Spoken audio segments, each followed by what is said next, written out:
अच्छा, तो कल हमने कहाँ तक देख लिया था? कल हमने ग्रामर को देखा। और ग्रामर की चीज़ें हमने देखी कि उसमें आपके पास इसम क्या है, मस्दर क्या है, मशतक हमने देख लिया। और काफ़ी सारी चीज़ें जो सी हैं बेसिक इंग्लिश की ग्रामर की, जो जो चीज़ें हम आज तक हमसे पूछी गई हैं वो हमने कवर कर ली थी।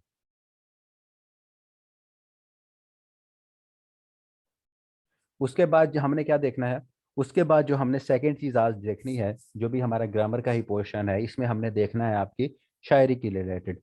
तो अगर हम उसमें शायरी की आपकी बात करें तो शायरी के पहले जाने से पहले कुछ चीज़ ये आपको सामने क्या कहते हैं फाइल में नजर आ रहा होगा, रमूज औकाफ। तो ये भी पूछा जाते हैं। अभी रिसेंट भी तफसीलिया का पूछा गया कि तफसीलिया का निशान बना हुआ था, तो तफसीलिया कॉलन बना हुआ था, तो कॉलन को तफसीलिया कहते हैं। अभी हम देखेंगे तो पूछा गया था कि कॉलन को क्या कहते हैं, तो वो आपका तफसीलिया है। तो पंक्चुएशंस को उर्दू में क्या कहते हैं? पंक्चुएशन जो कि हमने इंग्लिश में भी पढ़ने हैं, तो उनको रमूज औकाफ कहते हैं। तो ये देखें आपका, ये उन्होंने कहा हुआ है कि इन अलामतों का हिसाब के इसके लिए किया जाता है। अगर हम नीचे देखें, जो कि मतलब पंक्चुएशन का आपको, जो कि आपने किसी तरह जैसे हमने पॉज लेना है, अगर सवाल पूछना है तो उसके लिए आप क्वेश्चन मार्क यूज करोगे। अगर आपने कोई इमोशन शो करना है तो उसके लिए आप अपना इंटरजेक्शन यूज करोगे। तो वो सारी चीजें उर्दू में उनको किस नाम से किया जाता है, जैसे ऊपर लिखा हुआ है, ये देखें कि जगह जगह ठहरना पड़ता है, कभी उतार चढ़ाव के लिहाज से आवाज़ धीमी करनी पड़ती है, भी वक्फा देना पड़ता है, लहजे को तब्दील करना होता है, तो उसके लिए आप क्या यूज़ करते हो? रमूज़ो औकाफ। तो ये भी आप लोगों से पूछा जा सकता है कि अगर आपने कभी जब आपने जगह जगह जो सा है कहीं ठहरना है, जब आप कोई इबारत लिख रहे हैं या बोल रहे हैं, आपने अपना एक्सप्रेशन बिल्ड करना है उर्दू के अंदर, तो इंग्लिश के अंदर आप क्या उस वक्त यूज़ करते हैं? पंक्चुएशंस। और उर्दू में वही पंक्चुएशंस को हम क्या कह देते हैं? रमूज़ो औकाफ। तो आप जो सा है क्या यूज़ करेंगे? रमूज़ो औकाफ। तो उनमें अब ये देखें, उसमें हम सबसे पहले अगर हमारे पास बात करें तो हमारे पास क्या है, ये देखें, खत्मा। अब वहां हमारे पास क्या होता है? Full stop. या खत्मा आपका क्या है? Full stop. उसमें हम स्टॉप लगाते हैं, यहाँ हम एंड में क्या लगाते हैं? डैश लगाते हैं। तो इसमें जहन में ये चीज रखनी है कि इसमें जो खत्मा है, खत्मा नाम से आपको समझ आ रही होगी, सिंपल है खत्मा कि खत्म। जब एंड फुल स्टॉप जो होता है, लेकिन फुल स्टॉप यहाँ क्या है? आपकी डैश होती है उर्दू में। उर्दू में आप फुल स्टॉप नहीं लगाते। आप यहाँ भी देखें, हर जुमले के आखिर में निशान लगाया गया है। ये है के बाद क्या है? ये खत्मा लगाया हुआ है फुल स्टॉप के। ये आपका सेंटेंस, ये आपका जो जुमला है वो यहाँ खत्म हो रहा है। उसके बाद जी, अगर उसके बाद क्या है? यही कोमा। कोमा की मिसाल ये है कि अगर आपने थोड़ा सा ठहरना है, इंग्लिश में तो हम इसको डिटेल में पढ़ते हैं, लेकिन आपने यहाँ के अगर आपने कहीं कोई लफ्ज, कहीं कोई सांस लिया है, कुछ रुके हैं, तो वहां आप क्या लगाते हो? वहां आप जो सा है वो कोमा लगाते हो। और कोमा को उर्दू में क्या कहते हैं? सक्ता कहते हैं। तो ऐसे कोमा का निशान बना होता है, पूछ लिया जाता है कि इसको क्या कहा जाता है? ये रमूजे औकाफ। पहले आपको पता होना चाहिए कि ये सब क्या है? रमूजे औकाफ हैं। और रमूजे औकाफ में अगर हम डिटेल में देखें तो इसे क्या कहते हैं? इसको सक्ता कहते हैं या कॉमा। ठीक है। और फुल स्टॉप को हमने क्या? खत्मा। और ये सक्ता, सक्ता क्या है आपका? कोमा। और उसके बाद कौमे से ज्यादा तवील ठहराव वक्फा कहलाता है। अब ये देखें, सक्ता और वक्फा। सक्ता उसमें भी होता है, अगर हमने उसमें देखा हो ना कुरान मजीद में भी, उसमें भी आपका सक्ता यूज होता है। तो वक्फा क्या है? ये जो आपका सेमी कॉलन है, सेमी कॉलन आपका क्या कहलाता है? ज्यादा तवील ठहराव। क्योंकि हमने देखा, आप लोगों को अभी नहीं मैंने पढ़ाई पंक्चुएशंस, तो लास्ट जब मैंने पढ़ाई थी तो उसमें हमने देखा था कि सेमी कॉलन जब आपने ज्यादा ग्रुप्स में जब हमने वक्फा करना होता था तो हम सेमी कॉलन यूज करते थे। तो जब आपने क्या करना है, जब आपने हल्का सा वक्फा कर वो क्या कहते हैं ठहरने के लिए जो अलामत इस्तेमाल करनी है पंक्चुएशन, वो क्या है? सकता। अगर उससे ज्यादा आपने तवील लिखा हुआ है, तवील ठहराव के लिए, तो तब आप क्या यूज करोगे? वक्फा। और वक्फा क्या है? वो आपका सेमी कॉलन है। तो इसमें इसकी वो क्या कहते हैं वैसे क्या कहते हैं, ऐसे सेंटेंस में नहीं पूछे जाते आमतौर पे, ज्यादातर ये पूछा जाता है इनके सिंबल, कि अब ये सिंबल पूछा जाएगा। अगर आपको मोस्टली सबको पता होगा कि इसको सेमी कॉलन कहा जाता है, ठीक है, इसको सेमी कॉलन या सुपर कोमा भी कहा जाता है इंग्लिश में। लेकिन यहाँ क्या है, इसका उर्दू में नाम नहीं पता होता, तो उर्दू में इसे क्या कहते हैं? वक्फा। उर्दू में इसे क्या कहते हैं? वक्फा। कंफ्यूजन ये हो जाती है कि हम समझते हैं कि वक्फा जो है कोमा को कहा जाता है, लेकिन कोमा को सक्ता कहा जाता है। उसके बाद एक आपका आएगा तफसीलिया। तफसीलिया नीचे है, वो देखते हैं। एक ये क्या है आपका? इसे क्या कहते हैं? इसे राबता। इसे क्या कहते हैं? आपका वो निशान जो किसी शख्स या बात की तफसील, इसको राबता भी कहते हैं या इसको तफसीलिया भी कह देते हैं। ये इधर लिख लीजिएगा, ठीक। ये अभी रिसेंटली पूछा था तो उसमें तफसीलिया, तो इसको तफसीलिया भी कह दिया जाता है। उसे राबित, राबित राबता के लिए जो सा है वो आपका कॉलन, ये आपका क्या है? कॉलन। और उसके बाद सवालिया निशान, सिंपल इंटेरोगेटिव जो सा है वो आपका। और जो आपके इन्वर्टेड कोमाज होते हैं, जो क्या है आपके इन्वर्टेड कोमाज होते हैं, तो उन्हें वावैन कहते हैं। इन्वर्टेड कोमाज के ऐसा जिसने कोई बात की है कि अगर कायदे आजम ने कहा कि वर्क वो जो सा है यूनिटी और इत्तेहाद, वो जो भी उन्होंने एक वो उनकी एक बड़ी फेमस वो है। तो उसमें क्या है, उनको अगर हम लिखेंगे तो वावैन, उर्दू में जब लिखेंगे वावैन इन्वर्टेड कोमास के अंदर लिखेंगे, इन्वर्टेड कोमास के अंदर लिखेंगे। अभी चलो उसको छोड़े, वो रिसेंट एक वो इसके अलावा क्वेश्चन था। लेकिन वावैन इन्वर्टेड कोमास को वावैन कहते हैं, और वावैन क्या है, ये आपका, ये आपके रमूजे और काफ के अंदर आता है। और सबसे इंपॉर्टेंट जो आपका ये पंक्चुएशन, पंक्चुएशन मार्क नहीं, सॉरी, क्या होता है उसका नाम, इंटरजेक्शन, साइन ऑफ एक्सक्लेमेशन, हाँ, साइन ऑफ इंटरजेक्शन या साइन ऑफ एक्सक्लेमेशन, तो उसको क्या कहते हैं, फिजाइया निशान। मतलब जो आप किसी खुशी, या ये लिखा हुआ है देखें, हरफ निदाया, जो आप किसी जोश और जज्बे में, किसी दुख हो, कोई आपको गम हो, सोरो, उसके लिए आप कोई बहुत ज्यादा क्या कहते हैं खुश हो जाए, तो उसके लिए आप क्या यूज करते हैं, इंग्लिश में हम उसे साइन ऑफ एक्सक्लेमेशन या साइन ऑफ इंटरजेक्शन कहते हैं। तो उर्दू में रमूज औकाफ में उन्हें क्या कहेंगे, फिजाया निशान, फिजाया निशान। उसके बाद आपका क्या है, ये कोसैन, ये क्या है, किसी बात की इजाफी शक्ल या दूसरी जुबान में पेश करने के लिए उस बात को जिस अलामत के साथ लिखा जाता है। अच्छा ठीक है, ठीक है, मतलब ब्रैकेट्स के अंदर ना, ये उसे क्या कहते हैं, ये आपका ब्रैकेट्स वो हो गया ना, ब्रैकेट्स के जो आपके ब्रैकेट्स, उनको क्या कहते हैं, ये कोसाइन, मैंने कहा ये पता नहीं क्या है, तो ये आपकी ब्रैकेट्स हैं। कि आपने एडिशनल इन्फॉर्मेशन जो हमने पढ़ा था, कि एडिशनल इन्फॉर्मेशन आपने देनी हो तो उसके लिए आप क्या, कोसैन, तो उसको ब्रैकेट्स को आपका कोसैन कहते हैं। तो ये आपके क्या हैं, ये सारे आपके रमूज औकाफ हैं। और उसके बाद ये देखें दोबारा वही लिखा हुआ है, रमूज रम्ज की जमा है निशान, औकाफ वक्फ की जमा है ठहराओ। तो ये भी आप लोग देख, हाँ, जो ब्रैकेट्स में लिखा हुआ होता है, जिसे हम कभी क्या कहते हैं, नॉन एसेंशियल इन्फॉर्मेशन भी कह देते हैं, जो हमारे पास एक्स्ट्रा इन्फॉर्मेशन होती है, तो वो क्या है, हम उनको ब्रैकेट्स में भी लिख सकते हैं, कॉमास में भी लिख सकते हैं। ये इंग्लिश के सारे रूल्स हैं, तो जब आप वो पढ़ लेंगे तो आपको ये भी ज़रा आसानी हो जाएगी। लेकिन यहाँ आपने सिर्फ इनके ये याद रखना है कि ब्रैकेट्स को क्या कहते हैं, इनको कोसैन कहते हैं। पंक्चुएशन जो आपका साइन ऑफ एक्सक्लेमेशन है उसको निशान फिजाइया कहते हैं। और उसके बाद आपका ये जो ऊपर हमने क्या देखा था, आपका सख्ता, राबता, क्या कहते हैं, या तफसीलिया, और उसके बाद आपका खत्मा, ये सारे जोन से हैं, आपको इनका उर्दू और इंग्लिश जोन से दोनों पता होने चाहिए। ये देखें, ये सारे फिर नीचे उसका लिखा हुआ है थोड़ा सा तारुफ, ये अगर आप देख लें ऊपर थोड़ा सा पढ़ लेंगे डिटेल में, वरना ये देखें सारे उन्होंने यहाँ साइन भी बनाए हुए हैं उनके साथ। ये ववैन आपका इन्वर्टेड कॉमाज, ये फिजाइया आपका साइन ऑफ इंटरजेक्शन, और आपका सवालिया निशान, खत्मा, राब्ता। ये खत्मा जो सा है इसका जरा देखिएगा, डॉट नहीं जहन में लाना, हमेशा ये छोटी सी डैश होती है, तो वो आपका क्या है, उर्दू में खत्मा के तौर पर ये यूज़ होता है। तो ये आपके क्या थे, ये आपके रमूज़ औकाफ, या अगर हम जिसे दूसरे लफ्ज़ों में कहा जाए तो ये आपके पंक्चुएशन मार्क्स थे, जो आपके उर्दू में आप लोगों से पूछ लिए जाते हैं। उसके बाद हम बात करें, इसके बाद आगे तो हमारे पास आ जाता है शेर। ये शुरू में लिखा हुआ है, ये आप लोगों को अभी नोट्स मिल जाएंगे, तो आप देख लीजिएगा कि शेर किसे कहते हैं, ठीक है। तो शेर में आप क्या मतलब शेर और नसर का थोड़ा सा वो लिखा हुआ है, तो ये हमारे लिए इंपॉर्टेंट नहीं है, ये सारी थेरी है, ये आप लोग पढ़ लेंगे। उसके बाद इसमें हम क्या करें कि शेर में क्या होता है, शेर के दो हिस्से होते हैं। शेर में क्या, दो हिस्से होते हैं, और हर हिस्सा मिसरा कहलाता है। पहले मिसरे को मिसरे ऊला, और दूसरे को मिसरा सानी कहते हैं। तो ये भी आप लोगों को पता होना चाहिए। ऊला अव्वल से आपने याद रख लेना है, पहले वाला। और मिसरा सानी जो दूसरा आपका मिसरा होता है उसे क्या कहते हैं, उसे मिसरा सानी कहते हैं। तो दो मिसरे होते हैं, मिसरा अव्वल ऊला और मिसरा सानी, ये आपके इसमें क्या हो जाएंगे, ये शेर के दो पार्ट्स हो जाएंगे। उसके बाद ये देखें,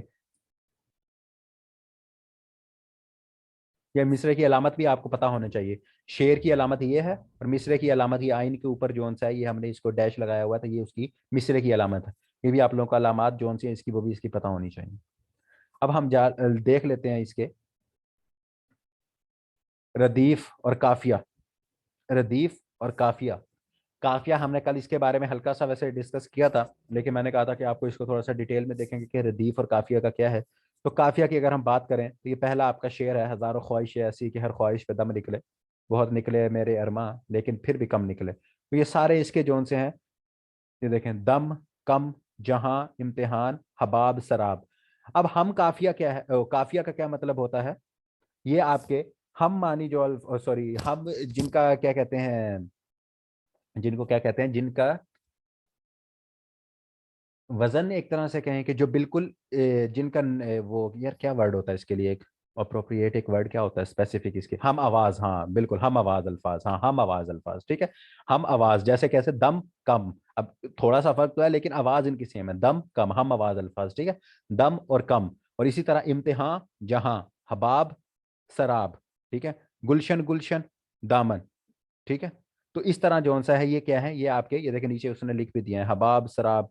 तो ये सारे आपके क्या है, गुलशन, दामन। ये अल्फाज एक जैसी आवाज, हम आवाज, जो मेरे ज़हन में आ रहा था कि इसके लिए वर्ड हम आवाज, तो एक जैसी आवाज पे खत्म होते हैं और उनके आखिरी हरूफ भी मुश्तरक होते हैं। ये क्या है, ये आपके काफिया होता है। ये आपका क्या होता है, ये काफिया होता है। और उसके बाद अगर हम इसमें देखें, अब इसमें आप लोग बताएं मुझे कि इसमें उन्होंने लिखा हुआ है कि इस मिसाल में आप काफिया के ऊपर, एक मुअम्मा है, समझने का ना समझाने का, जिंदगी का है, को है, ख्वाब है दीवाने का। तो अब इसमें आप लोग मुझे बताएं कि इसमें काफिया क्या होगा। ये जो आपका शेर लिखा हुआ है, समझाने, दीवाने, ठीक है, देखें, समझाने और दीवाने, समझाने और दीवाने, ये आपका क्या है, ये आपका काफिया हो जाएगा, समझाने और दीवाने, ठीक है। इसी तरह दियारे इश्क में अपना मकाम पैदा कर, नया जमाना, नए सुबह शाम पैदा कर, इकबाल का शेर है। तो मकाम, शाम, उन्होंने कहा था आखिरी वर्ड भी तो देखें, मीम, दोनों में मीम भी आ रहा है, मकाम, हाँ, मकाम और शाम, ये दोनों क्या है, ये इसमें आपके काफियां हैं। हम आवाज अल्फाज जौन से हैं वो आपके क्या है, शेर के अंदर वो आपके काफिया जौन सा है वो होता है। उसके बाद हम रदीफ की बात करें, तो अगर हम अभी रदीफ यहाँ से ही अगर मैं आपको बता दूं कि आपके जो आखिरी अल्फाज होते हैं, जो हम ये इसमें अगर हम देखें, अब देखें कर और कर, ये दोनों जो उनसे सेम है, तो ये आपकी रदीफ होगी। तो हम यहाँ पढ़ लेते हैं, तो आपने हमने काफी सारे शेर पढ़े हैं, गुलशन, दामिन, ये क्या है, काफिए पर खत्म हो गया। लेकिन इसके बाद और शेर देखें तो काफिए के बाद भी कुछ और आता है, ठीक है। ये देखें, अभी हम नीचे शेर और देख लेते हैं। देखें, दिले नादान तुझे हुआ क्या है, आखिर इस दर्द की दवा क्या है, हुआ, दवा, ये तो हो गया आपके पास काफिया, क्या है, क्या है, ये दोनों बिल्कुल सेम है, एग्जैक्ट। ये आपका क्या है, रदीफ होगा। ये देखें, जो गुजरी मुझ पे उम्मत, उससे कहो, अच्छा, मुझ पे गुजरी मत उससे कहो, मैंने कहा उम्मत, मत उससे कहो, हुआ सो हुआ। अब हुआ सो हुआ, हुआ सो हुआ, तो रिदीफ हमारे पास क्या है, रिदीफ हमारे पास वो है जो शेर में एंड में आ रहा है, और बिल्कुल इसमें हम आवाज नहीं है, वो सेम टू सेम दोनों मिसरों के अंदर, मिसरे उला, जो मिसरा उला है, और मिसरे सानी, जो उसका मिसरा एक सानी है, दोनों के अंदर जो बिल्कुल सेम आ रहा है वो आपका क्या है, वो आपका एंड में रिदीफ है। तो रिदीफ और काफिया सिंपल सा था, ये आपको जो सा है ये थोड़ा सा याद रखने की जरूरत है। अच्छा जी, ये तो सारा उन्होंने बीच में उसकी डिटेल दी हुई है।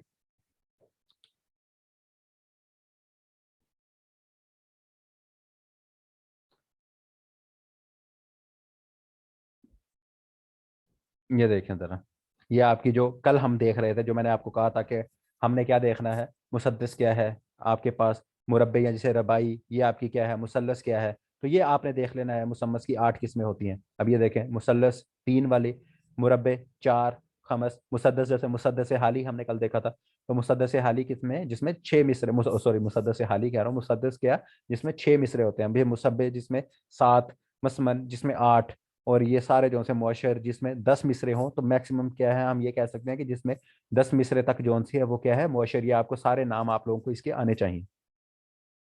उसके बाद अगर हम इसमें बात करें, तो हमारे पास ये इंपॉर्टेंट नहीं है हमारे पास, ये वो आ गया रबाई, जिसमें 2 मिसरे होते हैं, वो रबाई होता है। यहाँ हमने कहाँ से देखा था, ये देखें, उसको रबाई भी, यहाँ 3 मिसरों से स्टार्ट हुआ था, तो 2 वाले को आप क्या कहते हैं, रबाई भी कहते हैं। तो ये आपने देख लेना है, ये सारी जो सी, ये सारी चीजें जो सी पूछी जाती हैं। ये देखिए, तरकीब बंद की मिसाल, हाली की नज़म, मरसिया गालिब, और ये सारी मस्जिद करतबा। और अगर मुसद्दस तो पूछ लें, तो हम कहें मुसद्दस से हाली जो सी है वो क्या है जी, वो आपकी मुसद्दस, तो वो उस लिहाज से जिसमें है, शेरों की तरतीब के लिहाज से है, कि अगर जिसमें छः हैं तो वो आपकी क्या है जी, वो मिसरे हैं, सॉरी 6 मिसरे हैं, तो वो आपकी क्या, मुसद्दस हो जाएगी, 2 वाली रबाई हो जाएगी। तो इस लिहाज से ये सारे जो से ये ऊपर पूरा एक तरह से समझ लें टेबल ही बना हुआ है, उन्होंने सिंपल एक्सप्लेन आराम से, वो सिंपल सी चीजें इसमें लिखी हुई हैं कि 4 मिसरे हैं तो वो क्या है, 5 मिसरे हैं तो फिर वो क्या है। तो ये सारी चीजें आप लोगों ने जो सा इसमें देख लेनी है। और इसमें इंपॉर्टेंट क्या चीज़ है अगर हम देखें, तरतीब बंद, ये भी नहीं, बस इसके लिहाज से हमारे पास जो सा है रदीफ, काफिया, और ये इसके लिहाज से थोड़ा सा इंपॉर्टेंट है। बाकी इसमें आके अभी वो शेर में तशबीह भी आती है, तलमीह भी आती है, वो हमने कल भी देखी थी, यहाँ भी आएगी, लेकिन हम उसको डिटेल में नहीं देखेंगे क्योंकि कल हम उसको देख चुके हैं। अब हम गज़ल की अगर बात करें, अगर हम क्या करते हैं, गजल की बात करें, तो इसमें क्या है जी, पहला इसमें ये क्वेश्चन है, मतला, शेर का पहला गजल का पहला शेर जो सा है वो क्या कहलाया जाता है, वो आपका मतला कहलाया जाता है। और दोनों मिसरे जो से हैं वो हम काफिया और हम रदीफ होते हैं। ठीक है, दोनों मिसरे जो से, अगर ये पहली अगर हम देखें तो इसमें अगर देखें, ये देखें, बहुत पहले से इन कदमों की आहट जान लेते थे, तुझे ए जिंदगी हम दूर से पहचान लेते थे। अब यहाँ अगर हम देखें तो जान पहचान आपका क्या है, काफिया भी आ गया, लेते हैं तो रदीफ भी आ गया। तो ये आपका क्या है, ये आपका मतला है, ये आपका मतला है।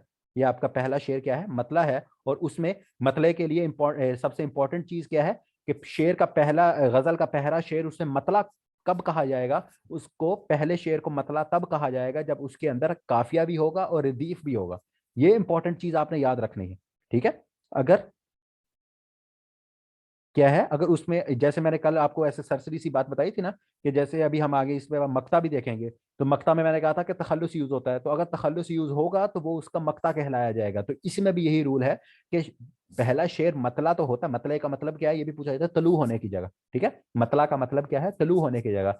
लेकिन गजल का पहला शेर, उसको मतला कब कहा जाएगा, जब उसके अंदर हम काफिया और हम रदीफ, उसमें काफिया और रदीफ अगर होंगे तो तब हम उस शेर को, शेर गजल के पहले शेर को क्या कहेंगे, मतला कहलाएंगे, कहेंगे। ठीक है, तो ये एक बड़ी छोटी सी बारीक सी चीज है, तो ये भी आप लोगों ने इसमें याद रखनी है। और ये एक इंपॉर्टेंट क्वेश्चन पूछा जाता है कि अगर मतले के बाद वाले शेर के दोनों मिसरे हम काफिया और हम रदीफ हों तो उसे हुस्ने मतला कहा कहते हैं। तो अगर हम ये देख लें कि दूसरा शेर हम देख लेते हैं, तबीयत अपनी घबराती है जब सुनसान रातों में, हम ऐसे में तेरी यादों की चादर तान लेते हैं। तो अब मुझे ये बताओ कि ये जो दूसरा शेर है, इसको हम हुस्ने मतला कहेंगे कि नहीं कहेंगे, या आप लोग मुझे बताओ जरा।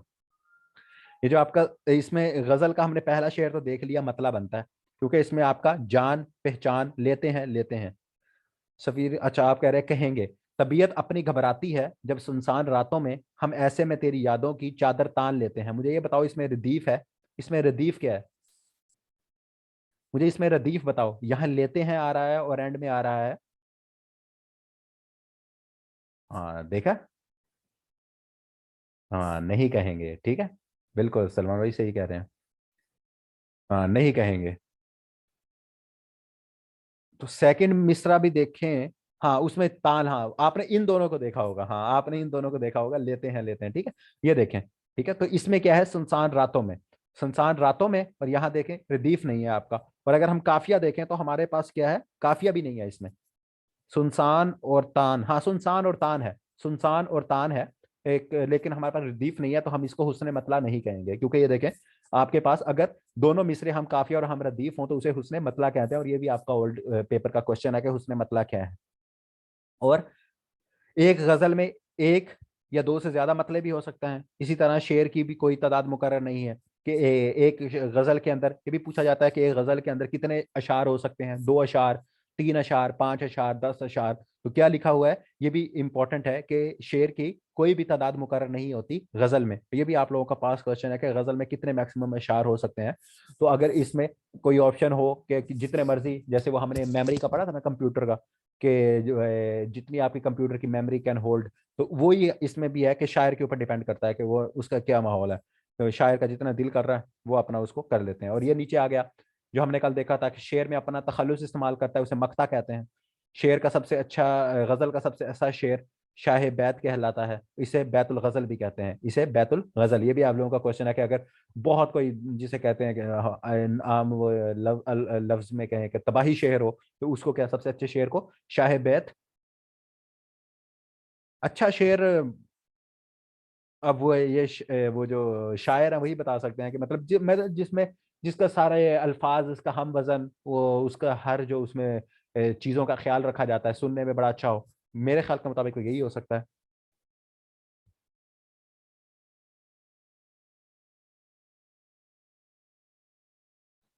इसका जो आंसर है यही हो सकता है। नहीं, उसकी भी नहीं होती, उसकी भी नहीं होती, कोई लिमिट नहीं होती। ठीक है, उसके बाद कसीदा।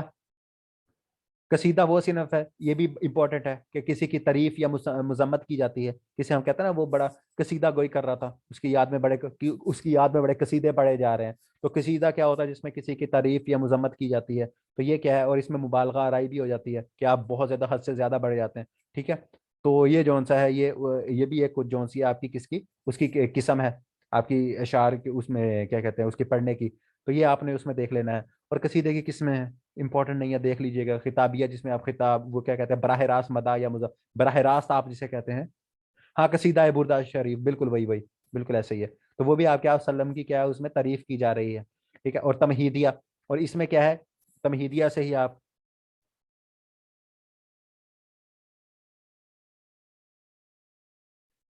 नहीं, मुझे इतने अच्छे शेर, मुझे एक ही आता है अहमद फराज का, उसकी बड़ी प्यारी गजल है, जो मैंने कल भी आप लोगों को थोड़ी सी सुनाई थी, वो जो थी, पूछी भी जाती है कि यूसुफ न थे मगर सरे बाजार आ गए, खुश फहमियां ये थी कि खरीदार आ गए, आवाज दे के छुप गई हर बार जिंदगी, हम ऐसे सादा दिल थे कि हर बार आ गए, सूरज की दोस्ती पर जिन्हें नाज था फराज, वो भी तो तेरे साया दीवार आ गए।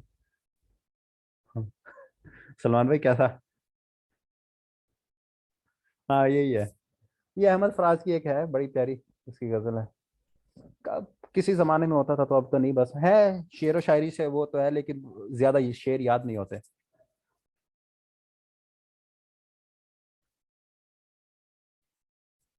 हम्म।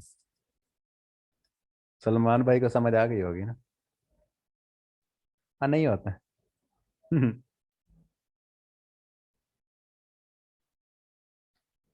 कहाँ यार। बकवास, हाँ ठीक है। नहीं, अहमद फराज साहब का तो एक लेवल है ना, अहमद फराज साहब का तो एक लेवल है। फिर हमारे अभी, ये अभी इतने क्वेश्चन ही पूछे जाते हैं, वरना सराइकी और पंजाबी पोएट्री बड़ी जबरदस्त है, हमारे अपने लोकल शाकर शुजाबादी साहब, उनकी बड़ी जबरदस्त है। फिर पंजाबी में तो फिर वैसे एक बड़ा जबरदस्त है। चलो, ये तो पोएट्री का है ना, वो हर किसी का अपना वो एक होता है, जिसे कहते हैं शगफ। बाकी आप लोग खुद समझदार लोग हैं, वो है ना, शाकर तो आप सियाणा ही, साडा चेहरा, वो पता नहीं क्या है, मुझे भूल गया, साडा चेहरा वेख हालात ना पूछ। तो भाई आप लोग सब सियाणे हैं।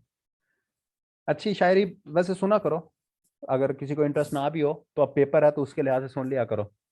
ये अहमद फराज, फैज़ अहमद फैज़, और क्या कहते हैं इसकी, अलामा इकबाल की, अलामा इकबाल की ओरिजिनल शायरी, वो नहीं कि वो आए और चले गए इकबाल, वो वाली नहीं जो व्हाट्सएप स्टेटस पे लगती है, वो अलामा इकबाल की पोइट्री नहीं होती।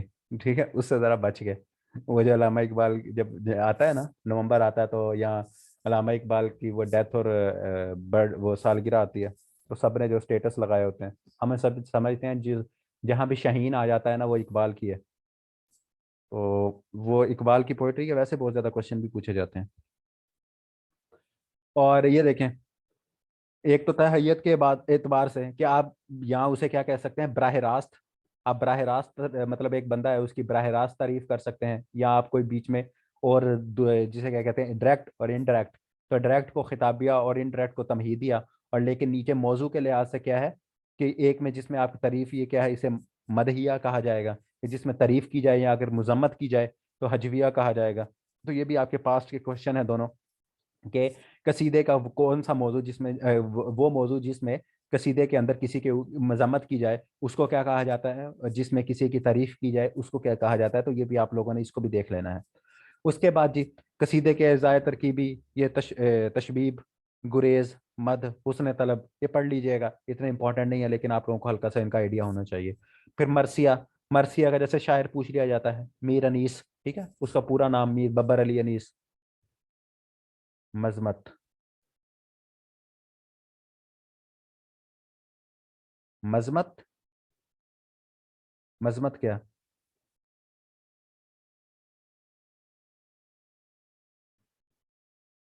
मुजम्मत, मुजम्मत, अच्छा मुजम्मत का मतलब पूछा है, मुजम्मत का मतलब बताओ क्या होता है।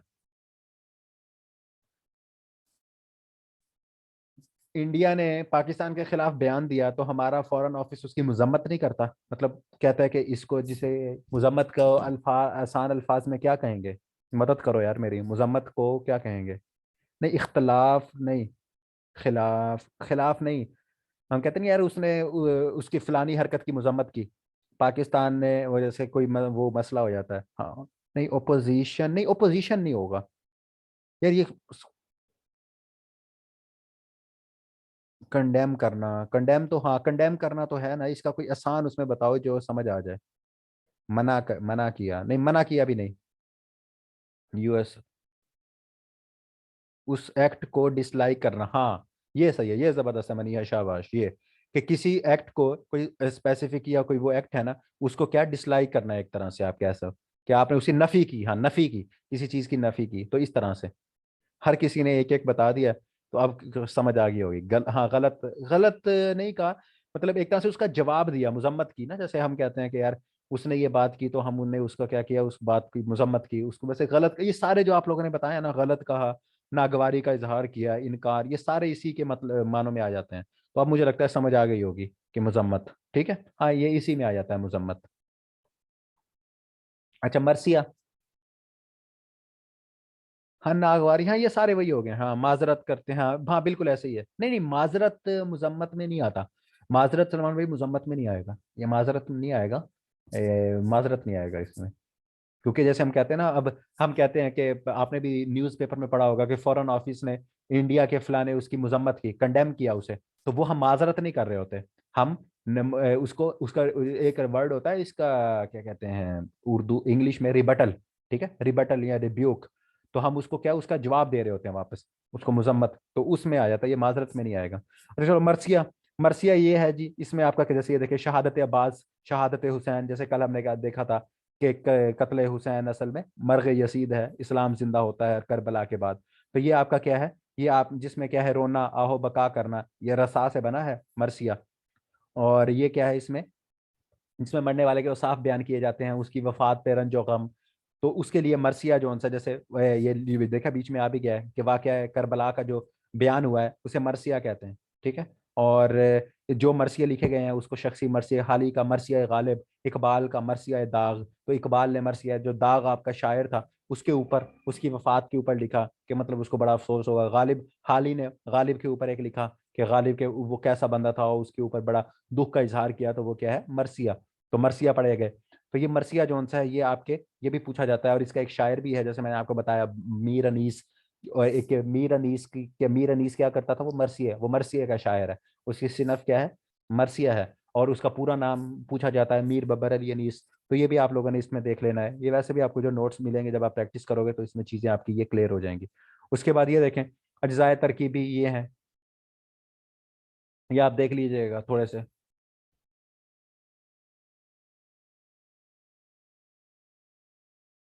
जिन, वो नहीं मुझे पता, जिन, जिनों भूतों का नहीं मुझे पता।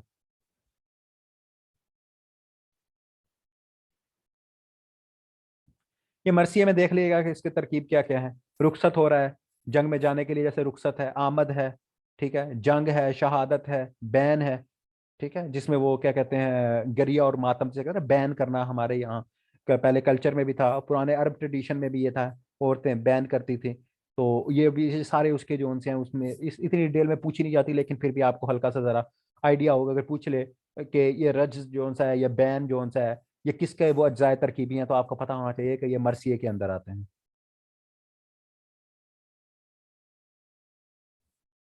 हो सकता है यार, पता नहीं फिर।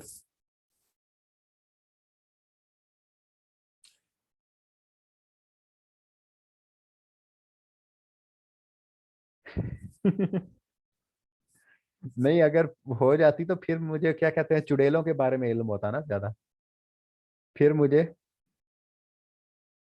फिर मुझे चुड़ैलों के बारे में इल्म होता, फिर मैं कहता कि मुझसे आप चुड़ैलों का इल्म ले सकते हो, मुझे चुड़ैलों का बहुत इल्म है। ठीक है।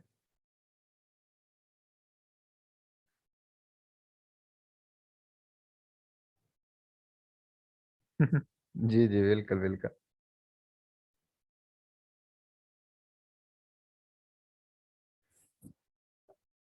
अच्छा जी, अब इसके क्या है, मसनवी क्या होता है जिसके मानी दो होते हैं। मसनवी के कितने मानी होते हैं, मसनवी के दो मानी होते हैं, और मुसलसल अशार के इस मजमूए को कहते हैं जिसमें शेर के दोनों मिसरे हम काफिया होते हैं, और हर शेर का काफिया बिलमूम अलग होता है। ठीक है, इसमें इशार की तादाद इसमें भी मुकर्रर नहीं होती। अब हम पढ़ते हैं इसको।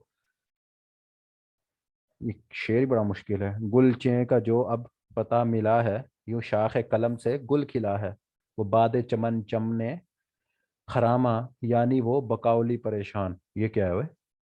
ये तो बड़ा मुश्किल सा शेर है, तो मुझे भी नहीं पता। इस शेर की तशरीह करें।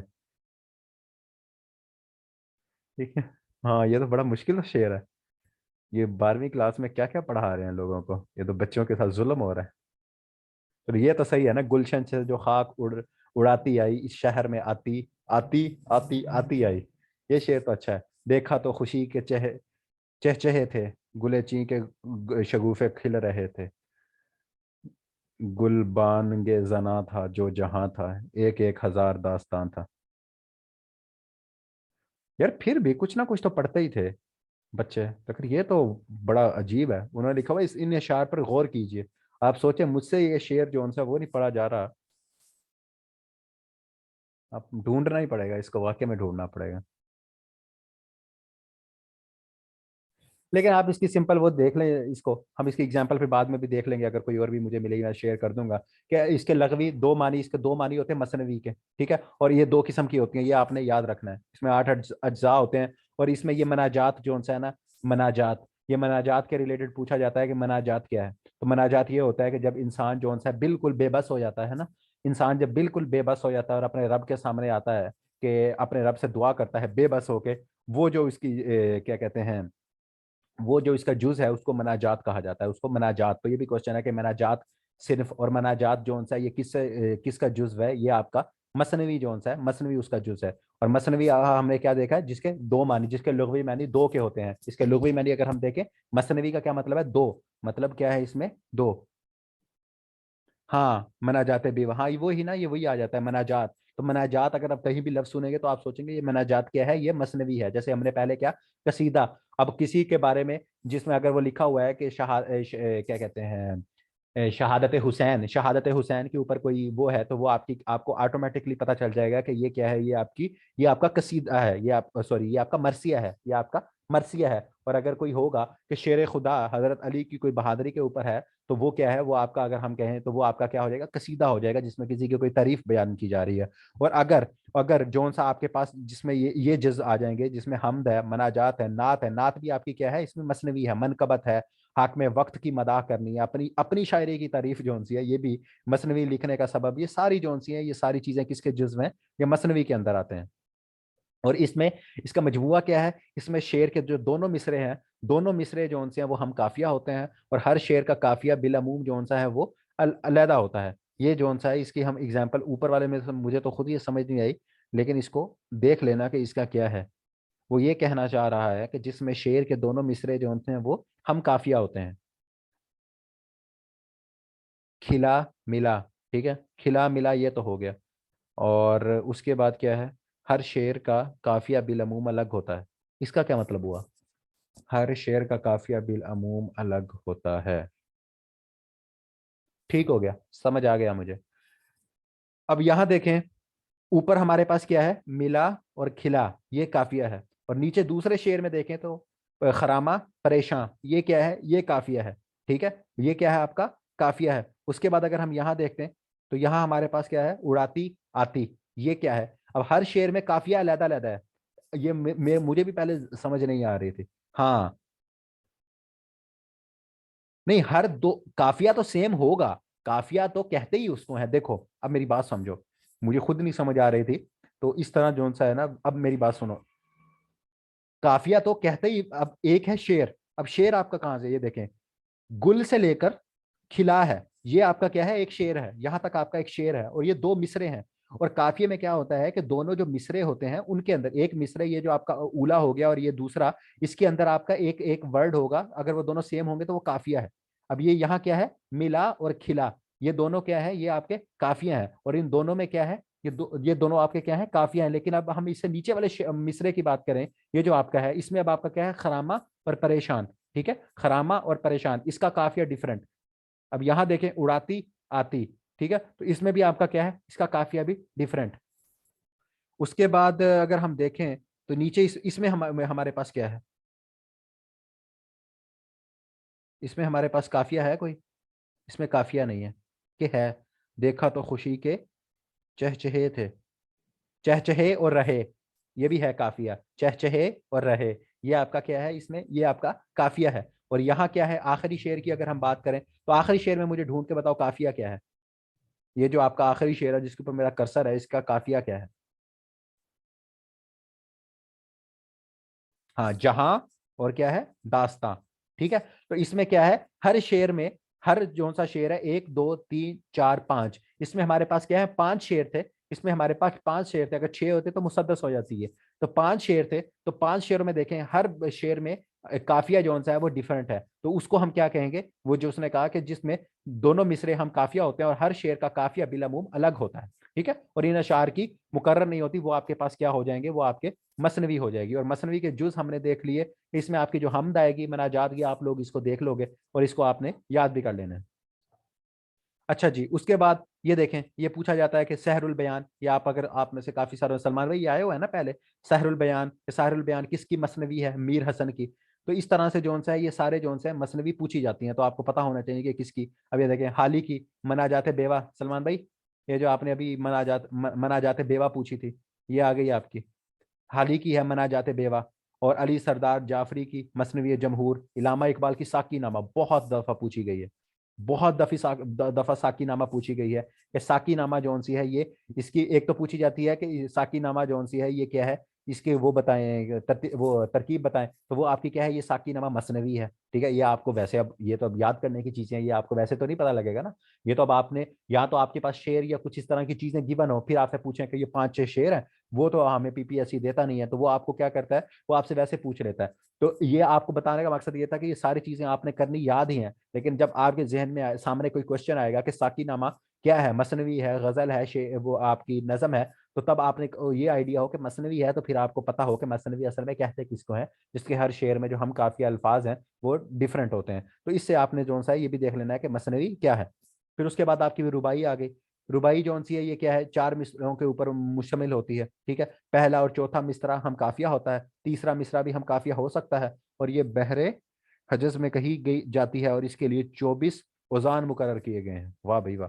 अब हम इसका ऊपर कंफर्म कर लेते हैं कि दूसरा और चौथा मिसरा हम काफिया होता है। ये देखें, ये क्या है कि हयाते जावदानी क्या है, पहले देखो जहाने फानी क्या है, इस फिक्र में हो के मौत क्या शय है रवां, ये भी समझे कि जिंदगानी क्या है। अब पहला मिसरा क्या है, पहला मिसरा उसने कहा है, सॉरी दूसरा और चौथा, दूसरा में अगर हम देखें फानी और क्या है जिंदगानी, नीचे लिखा हुआ है चार मिसरों पे मुश्तमिल है। एक तो ये भी क्वेश्चन है कि रुबाई के कितने मिसरे होते हैं, तो रुबाई के अंदर हमने ऊपर भी देखा था कि रुबाई के अंदर कितने मिसरे हैं, रुबाई के अंदर आपके चार मिसरे हैं, रुबाई के अंदर चार मिसरे हैं। और इसमें क्या होगा, इसमें अब आगे देखें फानी और जिंदगानी, अगर आपके पास ऐसे चार, अब ये तो होना तो ऐसे चाहिए कि आपको पेपर में इस तरह से चार मिसरे गिवन हो और आपसे पूछें कि ये जौन सा है आपके पास, ये मजमुआ जौन सा है, ये क्या है, ये आपके पास मसनवी है, ये आपकी रुबाई रुबाई है, गजल है।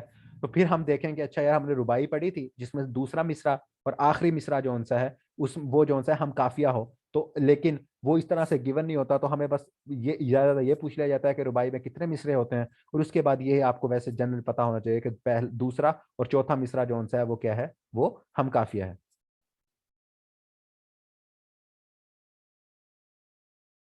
हाँ पहला भी है, अच्छा अच्छा, हाँ पहला भी लिखा हुआ है, ठीक ठीक ठीक ठीक। हाँ ये पहला भी लिखा हुआ है, कि मैंने स्किप कर दिया कि पहला भी है, दूसरा भी और चौथा मिसरा हम काफिया होता है, तो ये आप लोग इसमें भी ये भी देख लेना, रबाई भी आपकी होगी कि रुबाई किसे कहते हैं। कता, ये भी पूछा गया है, ये पास्ट पेपर का क्वेश्चन है कि कता के लघवी मानी क्या है, तो उसके मानी क्या है, किसी शय के टुकड़े टुकड़े, किसी शय के टुकड़े या हिस्से के हैं। ठीक है, हम कहता है कता ताल्लुक कर दिया, तो हाँ, एक तरह से वो कि उसको तोड़ दिया, मतलब उसके क्या है, उसके हिस्से कर दिए, तो ये एक तरह से इसके लघवी मानी है कता। वो वैसे कता ताल्लुक मैंने कहा कि उसको छोड़ दिया, तो ये कता का लघवी मानी क्या है, टुकड़े या हिस्से के हैं। और ऐसी नज़म को कहते हैं जिसमें किसी मजमून का मुसलसल बयान हो रहा हो, काटना। हाँ वो कता ताल्लुक वो दूसरा उसमें आ जाता है, वो कता दूसरा है, वो मेरे ये कता और है, ये हा है, उसमें कता जौन सा है उसमें आइन होता है, उसमें ये जो आइन है ना वो यूं आइन होता है, ये कता इसके एंड में हा है, तो ये इसमें ये डिफरेंट है थोड़ा सा उससे, कता ताल्लुक वाला ये नहीं है। अच्छा जी, इसमें कम से कम दो शेर होते हैं और मुसलसल बयान हो रहा होता है, आमतौर पे इसमें मतला नहीं होता, और शेर का दूसरा मिसरा हम काफिया होता है। इसमें शायर तसलसल के साथ एक ही कैफियत या ख्याल बयान करता है, तो वो क्या है आपका वो आपका कता होता है। अब धूप और मी हल्की हल्की फवार के दौरान में दफातन सूरज जो बेपर्दा हुआ, मैंने ये जाना कि वहशत में कोई रोते रोते खिलखिलाकर हंस पड़ा। वाह वाह वाह, तो छा गया यार ये शायर जो भी था, अल्लाह भला करे इसका। तो ये आपका क्या है, ये आपका कथा है जिसमें शायर ने क्या किया कि जो सूरज जब बेपर्दा हुआ तो रोते रोते खिलखिलाकर हंस पड़ा। तो ये जौन सा ये आपका कथा है, इसमें अगर हम देखें तो उसने क्या कहा है कि इसका दूसरा मिसरा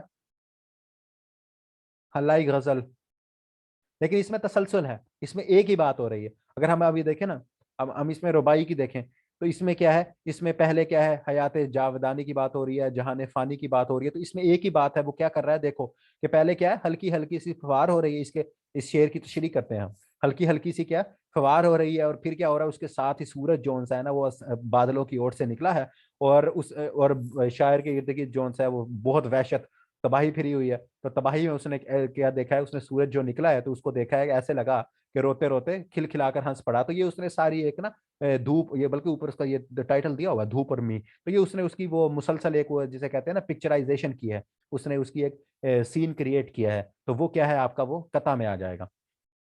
उसके बाद अगर हम इसमें देखें तो आपके पास नज़म आ गई। तो नज़म इकबाल की ये नज़म आ गई, क्या कहते हैं, शुआए उम्मीद, ये उसमें है मेरे ख्याल में, पिछले पहले ज़माने में ये होती थी, सिलेबस के में अंदर शामिल होती थी। सूरज ने दिया अपनी शुआओं को ये पैगाम, दुनिया है अजब चीज़, कभी सुबह कभी शाम। ठीक है, तो अब इसमें देखें, इसमें अगर हम देखें तो पैगाम और शाम ये आपका क्या है, ये आपका अब यहाँ रदीफ नहीं है, एंड में आ रहा है लेकिन ये रदीफ नहीं है, ये आपका क्या है, काफिया मीम, पैगाम शाम। तो इस तरह से चीज़ों को भी देखना है।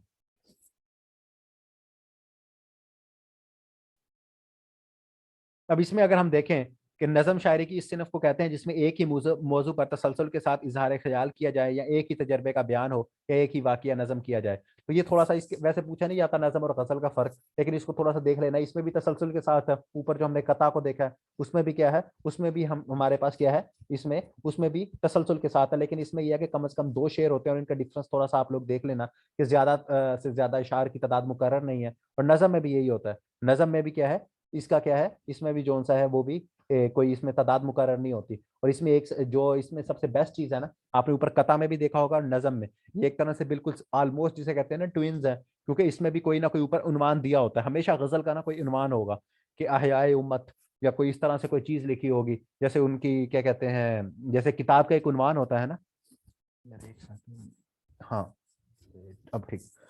तो जैसे कोई किताब का उन्वान होता है ना, तो उसी तरह जो सा है गजल की भी एक खूबी क्या है कि गजल में जो सा है कोई ना कोई इसमें उन्वान होता है। और यहाँ वहादत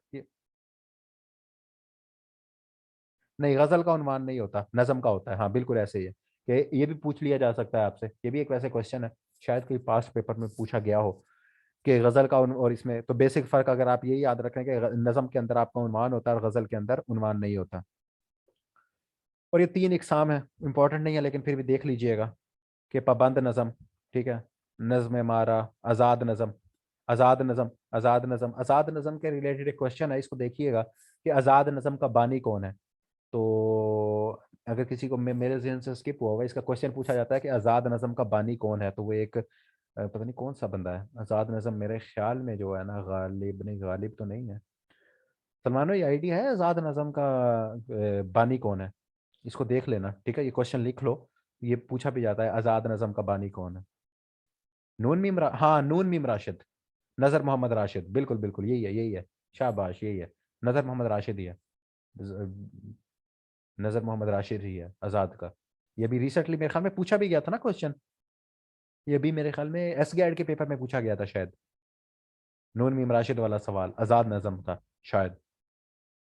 हाँ यही है, हाँ नज़र मोहम्मद राशिद ही है, ठीक है, ठीक है। तो नून मीम राशिद, तो इसका नाम भी पूछा जाता है नज़र मोहम्मद राशिद। तो आज़ाद नज़म का बानी, तो ये जब आप ओल्ड पेपर करोगे ना तो तब आपको, फिर आपने अगर ये पढ़े होंगे, वैसे आपको कोई पूछे कि आज़ाद नज़म, तो आपको वैसे रट्टा मारोगे ना, फिर आपको पता तो होगा कि यार है, इसकी नज़म की तीन किस्में थी, एक पाबंद नज़म थी, एक नज़म मारा थी, एक आज़ाद नज़म। तो ये जो आज़ाद नज़म थी उसके रिलेटेड सवाल पूछा है कि आज़ाद नज़म का बानी कौन है, तो नून मीम राशिद या नज़र मोहम्मद राशिद, इसकी और किताबें भी हैं वो भी हम फिर देखेंगे। फिर आपके पास नसरी नसम भी हो सकती है, ये सारी चीज़ें जो सी हैं ये आप लोग देख लीजिएगा, ये थेरी है, इसमें जो सा है आप लोग उसको एक दो दफ़ा पढ़ लोगे, फिर जब आप लोगों से मैं टेस्ट लूंगा तो आपको इसमें चीज़ें क्लियर हो जाएंगी। तो इल्म बयान ये डिस्कस करने की जरूरत नहीं है, ये कल हमने कर लिया था। तो तशबीह वही, कि किसी की मानद बताना जिसमें कोई आपके, और हमने इसमें पांच, इसके चार अरकान भी देख लिए थे, ठीक है, ये देखें, हरूफ तशबीह, मुशब्बा बे, मुशब्बा, ये सारी चीज़ें हमने कल देख ली थी। इस्तारा, इस्तारा को इंग्लिश में क्या कहते हैं, मेटाफोर। तो ये कल चीज़ें हमने, तलमीह वगैरह, ये सारी हमने देख ली थी, तो इसको हम स्किप कर देते हैं। उसके बाद हम देखते हैं तजनीस, ठीक है, हम क्या देख लेते हैं, तजनीस। ये हम इसमें देख लेते हैं कि तजनीस क्या होती है।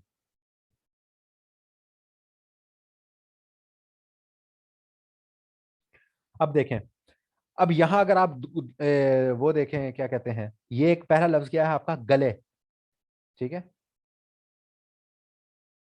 गले से मिलते ही जितने गिले थे भूल गए। अब गले, अब अगर मैं इसमें जेर जबर ना डालूं तो आपको लगेगा गले से मिलते ही जितने गले थे भूल गए, ठीक है। तो ये इसमें सिंपल सा लिखा हुआ है कि दो या दो से ज्यादा अल्फाज जो तलफ़ुज़ या इमला के लिहाज से क्या है, एक जैसे हों, लेकिन मानी के इतबार से क्या है, मुख्तलिफ हों। तो शेर की ये खूबी हुस्न सनत, हाँ सनत है, सनत तजनीस कहलाती है। तो तजनीस क्या, अब ये इसमें देखें, गले और गिले, ये लिखने में जैसे इसने क्या लिखा हुआ है, मानी, मानी के एतबार से डिफरेंट है, लेकिन अमला या तलफ़ुज़ के लिहाज से वो क्या है, सेम।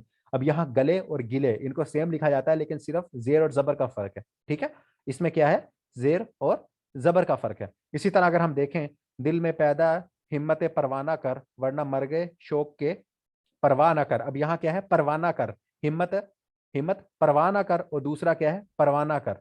अब ये जो सा है इसमें क्या, ये क्या है, परवाना, ये है पर, नहीं, ये परवाना है जो आपका वो जिसे कहते हैं परवाना, होगा जो परिंदा होता है, ये है परवा, नहीं कौन सा है यार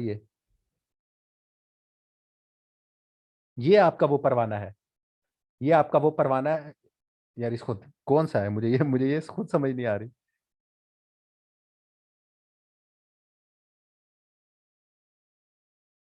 पहला, नहीं पहला वो है ना परवाना, हिम्मत परवाना कर। यार इसमें परवाह साथ होना चाहिए ना, परवाह, ये पर के साथ, ये वाह नून के साथ क्यों जुड़ा हुआ है, ये परवाह होनी चाहिए ना, परवाह ना कर। फर्स्ट वाला तो मुझे पता है ना, परवाना वो जो आपका वो छोटा सा होता है, ये हो गया ना परवाना।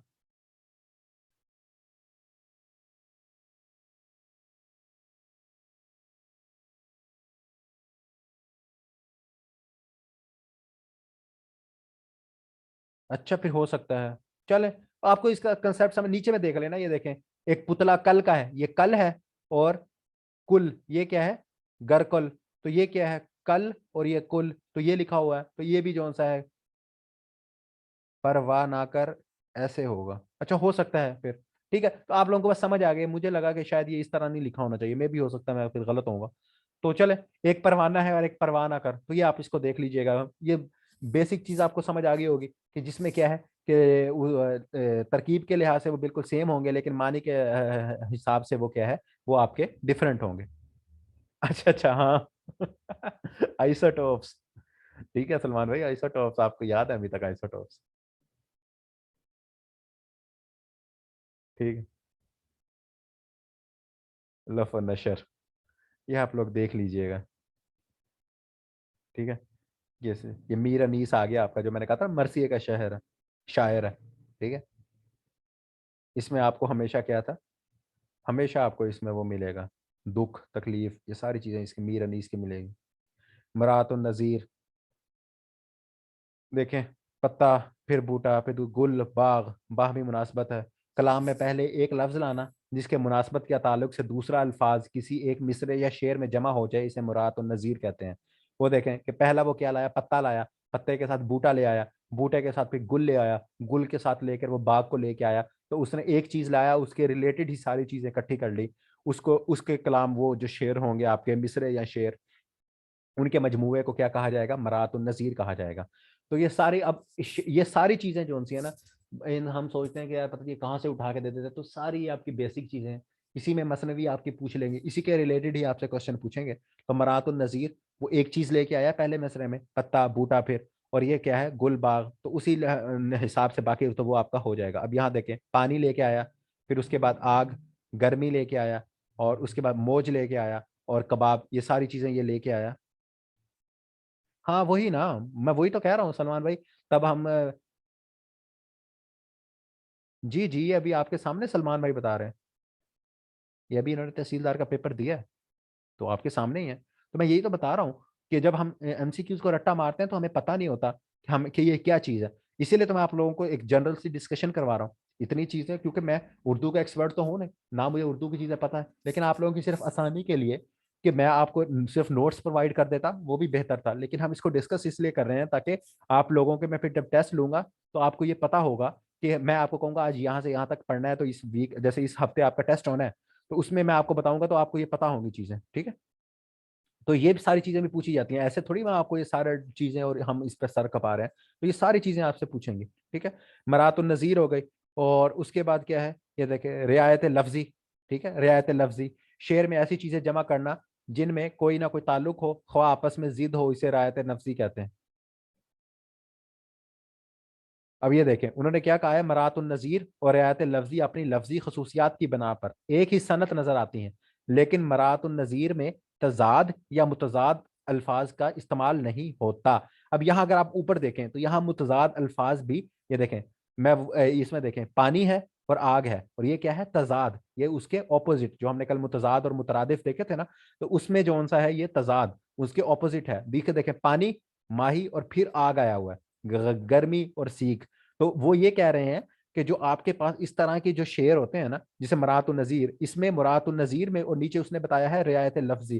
तो रियायत लफ्जी में क्या है, वर्ड्स वही हैं कि मतलब आप एक चीज लेके आए, आप अगर पानी लेके आए, उसमें मछली ले आए, फिर आप कश्ती ले आए, लेकिन इसमें साथ क्या है, रियायत लफ्जी में क्या होगा, रियायत लफ्जी में आप उनके साथ मुतजाद लफ्ज ले आएंगे, जैसे पानी आया तो पानी के साथ आप आग ले आए, ठीक है। और इसी तरह जैसे एक और ऊपर क्या उसने बताया था, ये गर्मी ले आए, सीख के ताल्लुक को ले आए।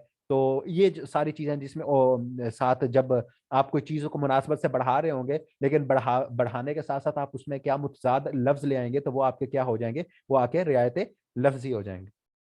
उसके बाद अगर हम बात करें तो हमारे पास तजाद, ये वही है, एक ऐसे अल्फाज का लाना जो दूसरे की जिद हो, मतलब तजाद। ये ऊपर देखें, या के सीधो ये क्या है, स्पीडो सी में हमको दखल जो है सो इतना है, रात और सुबह, रात सुबह दिन रात, तो ये उसमें क्या है, ये उसकी मुतजाद, ये वही जो सा है, ये आपको उसमें आसान सा है, पढ़ेंगे आपको खुद भी समझ आ जाएगी। उसके बाद हम तलमीह, तलमीह हम कब देख चुके हैं, तलमीह, ठीक है। जैसे बेखतर कूद पड़ा आतिश नमरूद में इश्क, इश्क है महव तमाशाए लबे बाम अभी, ठीक है। इब्ने मरियम हुआ करे, ये भी कल हमने सारी ये सारी चीजें देख ली थी। हुस्न तालील, हुस्न तलील, शेर में किसी बात का वो सबब बयान करना जो हकीकत में इसका सबब ना हो, ये बहुत जबरदस्त है। ये भी आपका ओल्ड पेपर में से, ओल्ड पेपर नहीं मतलब पहले इसी में से पूछा गया है कि हुस्न तलील पूछा जाता है। तो हुस्न तलील क्या है कि ये पूछा, ये पूरी यही सेम टू सेम यही लाइन जो सी है, समझ ले कॉपी पेस्ट पेपर में हुई हुई थी, कि शेर में किसी बात का वो सबब बयान करना जो हकीकत में उसका सबब ना हो क्या कहलाया जाता है। और डिफरेंट ऑप्शन थी, तो वो क्या है, हुस्न तालील। अब देखे क्या है, सब कुछ कहाँ लाला और गुल में नुमायां हो गई, खाक में क्या सूरतें होंगी कि पिन्हा हो गई।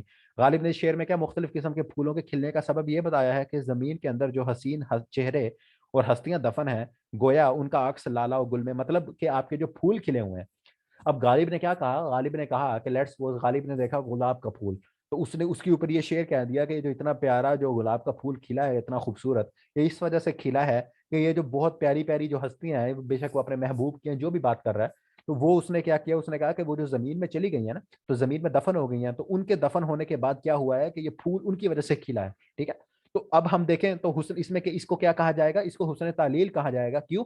क्योंकि असल में तो हम सबको पता है कि भाई आप कोई बीज डालते हैं, जो भी है एक वो प्रोसेस है, उससे आपके फूल और वो सारी चीजें बनती हैं। लेकिन गालिब ने क्या अपने महबूब की तारीफ करने के लिए उसने क्या कहा कि फूल जोन से हैं, क्योंकि मेरा महबूब जोन सा है वो अब दफन हो गया। तो उसने भाई साहब ने क्या कहा, उसने जो उसके जिस तरकीब का सहारा लिया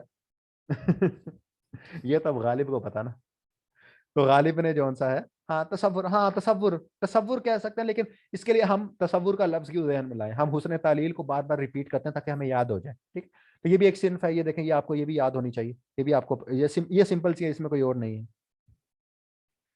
अच्छा जी, इहाम, इहाम कलाम में ऐसे अल्फाज का इस्तेमाल जिसके दो मानी हो, एक करीब के और दूसरे दूर के, और शायर के मुराद दूर के मानी से हो, तो लफ्ज का ये इस्तेमाल इहाम कहलाया जाता है। मेकश को हवस याज की है, परवाने को लो चराग की है, इस शेर में लफ्ज लो पर गौर कीजिए, इसके मानी है शोला और दूसरे मानी है शौक आरजू, लेकिन शायर ने यहाँ लो के दूसरे मानी शौक या आरजू में इस्तेमाल किया है। ठीक है, अब ये देखें, ये है, अब अगर किसी को शेर व शायरी या उसकी तशरीह से वो है, तो फिर आप लोगों को ये उसमें समझ आएगी कि आपके दो मानी हो। अब लो का क्या मतलब है, शोला, मतलब क्या, लो चल रही है उसकी लो, तो लो क्या है आपका, शोला है, लेकिन दूसरे हैं शौक।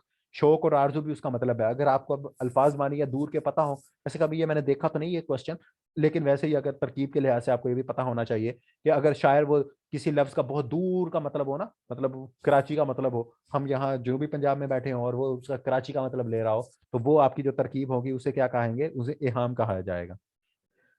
उसके बाद अगर हम देखें मुबालगा, मुबालगा तो उससे भी वही है, मुबालगा के जिसमें बहुत ज्यादा कैफियत को, ये देखें नीचे लिखा हुआ है, हालत बाब कैफियत को बढ़ा चढ़ा कर पेश करना। ठीक है, बढ़ा चढ़ा कर। अब ये देखें, गर्मी से मुस्तरब था जमाना जमीन पर, भुन जाता था जो गिरता था दाना जमीन पर। अब ये क्या है, बहुत बढ़ा, जिसे हम इंग्लिश में इसके लिए क्या वर्ड यूज होता है, एग्जेजरेशन, कहता है ना कि यार हवाएं हवाओं में छोड़ रहा है, बहुत लंबी लंबी छोड़ रहा है, ये भी एक वो मुहावरा है ना, लंबी लंबी छोड़ना, तो लंबी लंबी छोड़ना, तो ये आपका मुहावरा है। और ये क्या, इसमें भी क्या मुबालगा बहुत है, अपने महबूब की, उसकी वो जैसे कहते हैं महबूब की जुल्फों के, वो एक वो शेर है मुझे भूल गया, वो भी महबूब की जुल्फों के ऊपर है, कि जब महबूब की जुल्फों के खम और पता नहीं क्या, जैसे वो शायरों का एक है। तो वो ये सारी जोन सी है जिसमें तारीफें और ये सारा, ये क्या है, ये आपका मुबालगा राय में आ जाता है, तो ये भी एक पूरी जोन सी है। अगर इस तरह के जैसे शेर आ जाए, जैसे अब ये है कि इतना जमीन वो गर्मी से मुस्तरिब था जमाना जमीन पर, कि अगर कोई दाना भी जमीन पे गिरता था तो वो क्या है।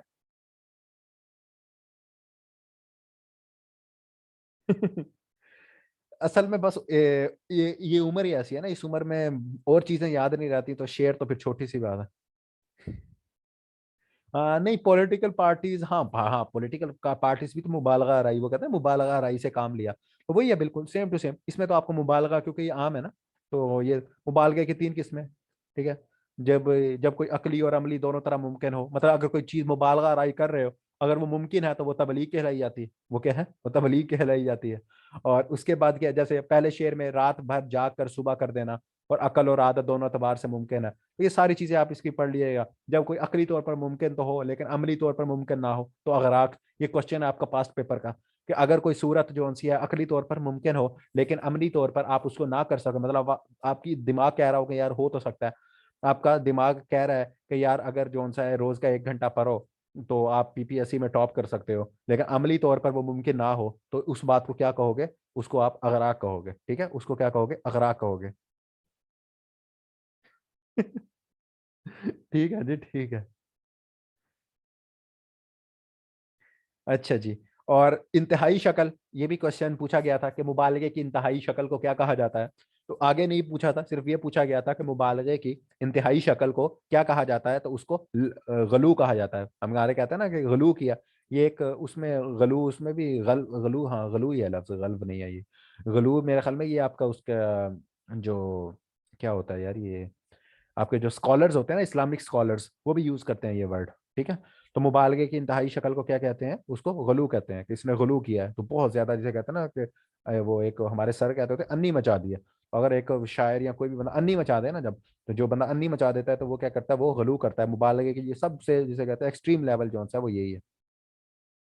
अब ये देखें, मजमे में तिल रखने की जगह ना थी। ठीक है, तो ये सारे उसमें, ये अब बताएं अगर इसमें क्या होगा, मजमे में तिल रखने की जगह ना थी, ये आपका कौन सा मुबालगा होगा, तुक्के लगा के मुझे बताओ।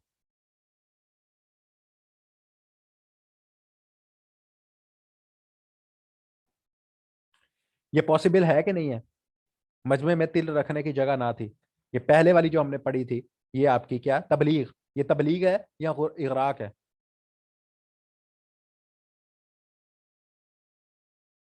अच्छा जी।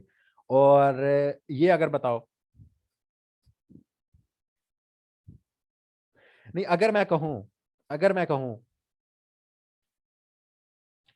ये दूसरे वाला, कि रोज सुबह का नाश्ता दिल्ली में तो खाना लंदन में खाते हैं, तो ये क्या है आपका, ये आपका इगराक है कि नहीं। इगराक हमने ये पढ़ा था, नहीं गलू कैसे है, इगराक नहीं है, अकली तौर पर तो मुमकिन है नहीं है, अमली तौर पर मुमकिन, हाँ इगराक है ना। मेरे ख्याल के मुताबिक तो ये क्या कहता, तबलीग भी हो सकती है आजकल के दौर में, ये तो पुराने जमाना है ना, तो ये क्या कहते हैं, पॉसिबल भी तो है ना। आप दिल्ली में सुबह का नाश्ता खाओ और नाश्ता करके फौरन जहाज में बैठ जाओ, और जहाज में बैठ के खाना जो सा है लंदन में खाओ। तो हाँ, बाय एयर जाओ। तो ये आपका तबलीग में भी तो आ सकता है, अगर आज के मॉडर्न, अगर हम इसे टेक्निकली एनालाइज करें, हम अगर इसको टेक्निकली देखें, तो ये आपका उसमें भी तो आ सकता है ना। और ये हजारों साल नरगिस अपनी बेनूरी, ये तो गलू में आएगा कि हजारों साल कौन रोता है भाई? कोई भी नहीं रोता हजारों साल। नरगिस ही थी बेचारी, रोती रही। पता नहीं कौन सा चमन में दीदा भर पैदा हुआ फिर। हाँ, मोटरवे की वजह से जैसे कहते थे कि कराची और लाहौर, तो अब मोटरवे की वजह से सुबह का खा नाश्ता करो आप लाहौर में, सीरी पाए खाओ, वहां से जाओ अनारकली, और उसके बाद क्या है जी, और शाम को जाके वहां कराची में जाके पान खाओ रात को। टेंशन का है।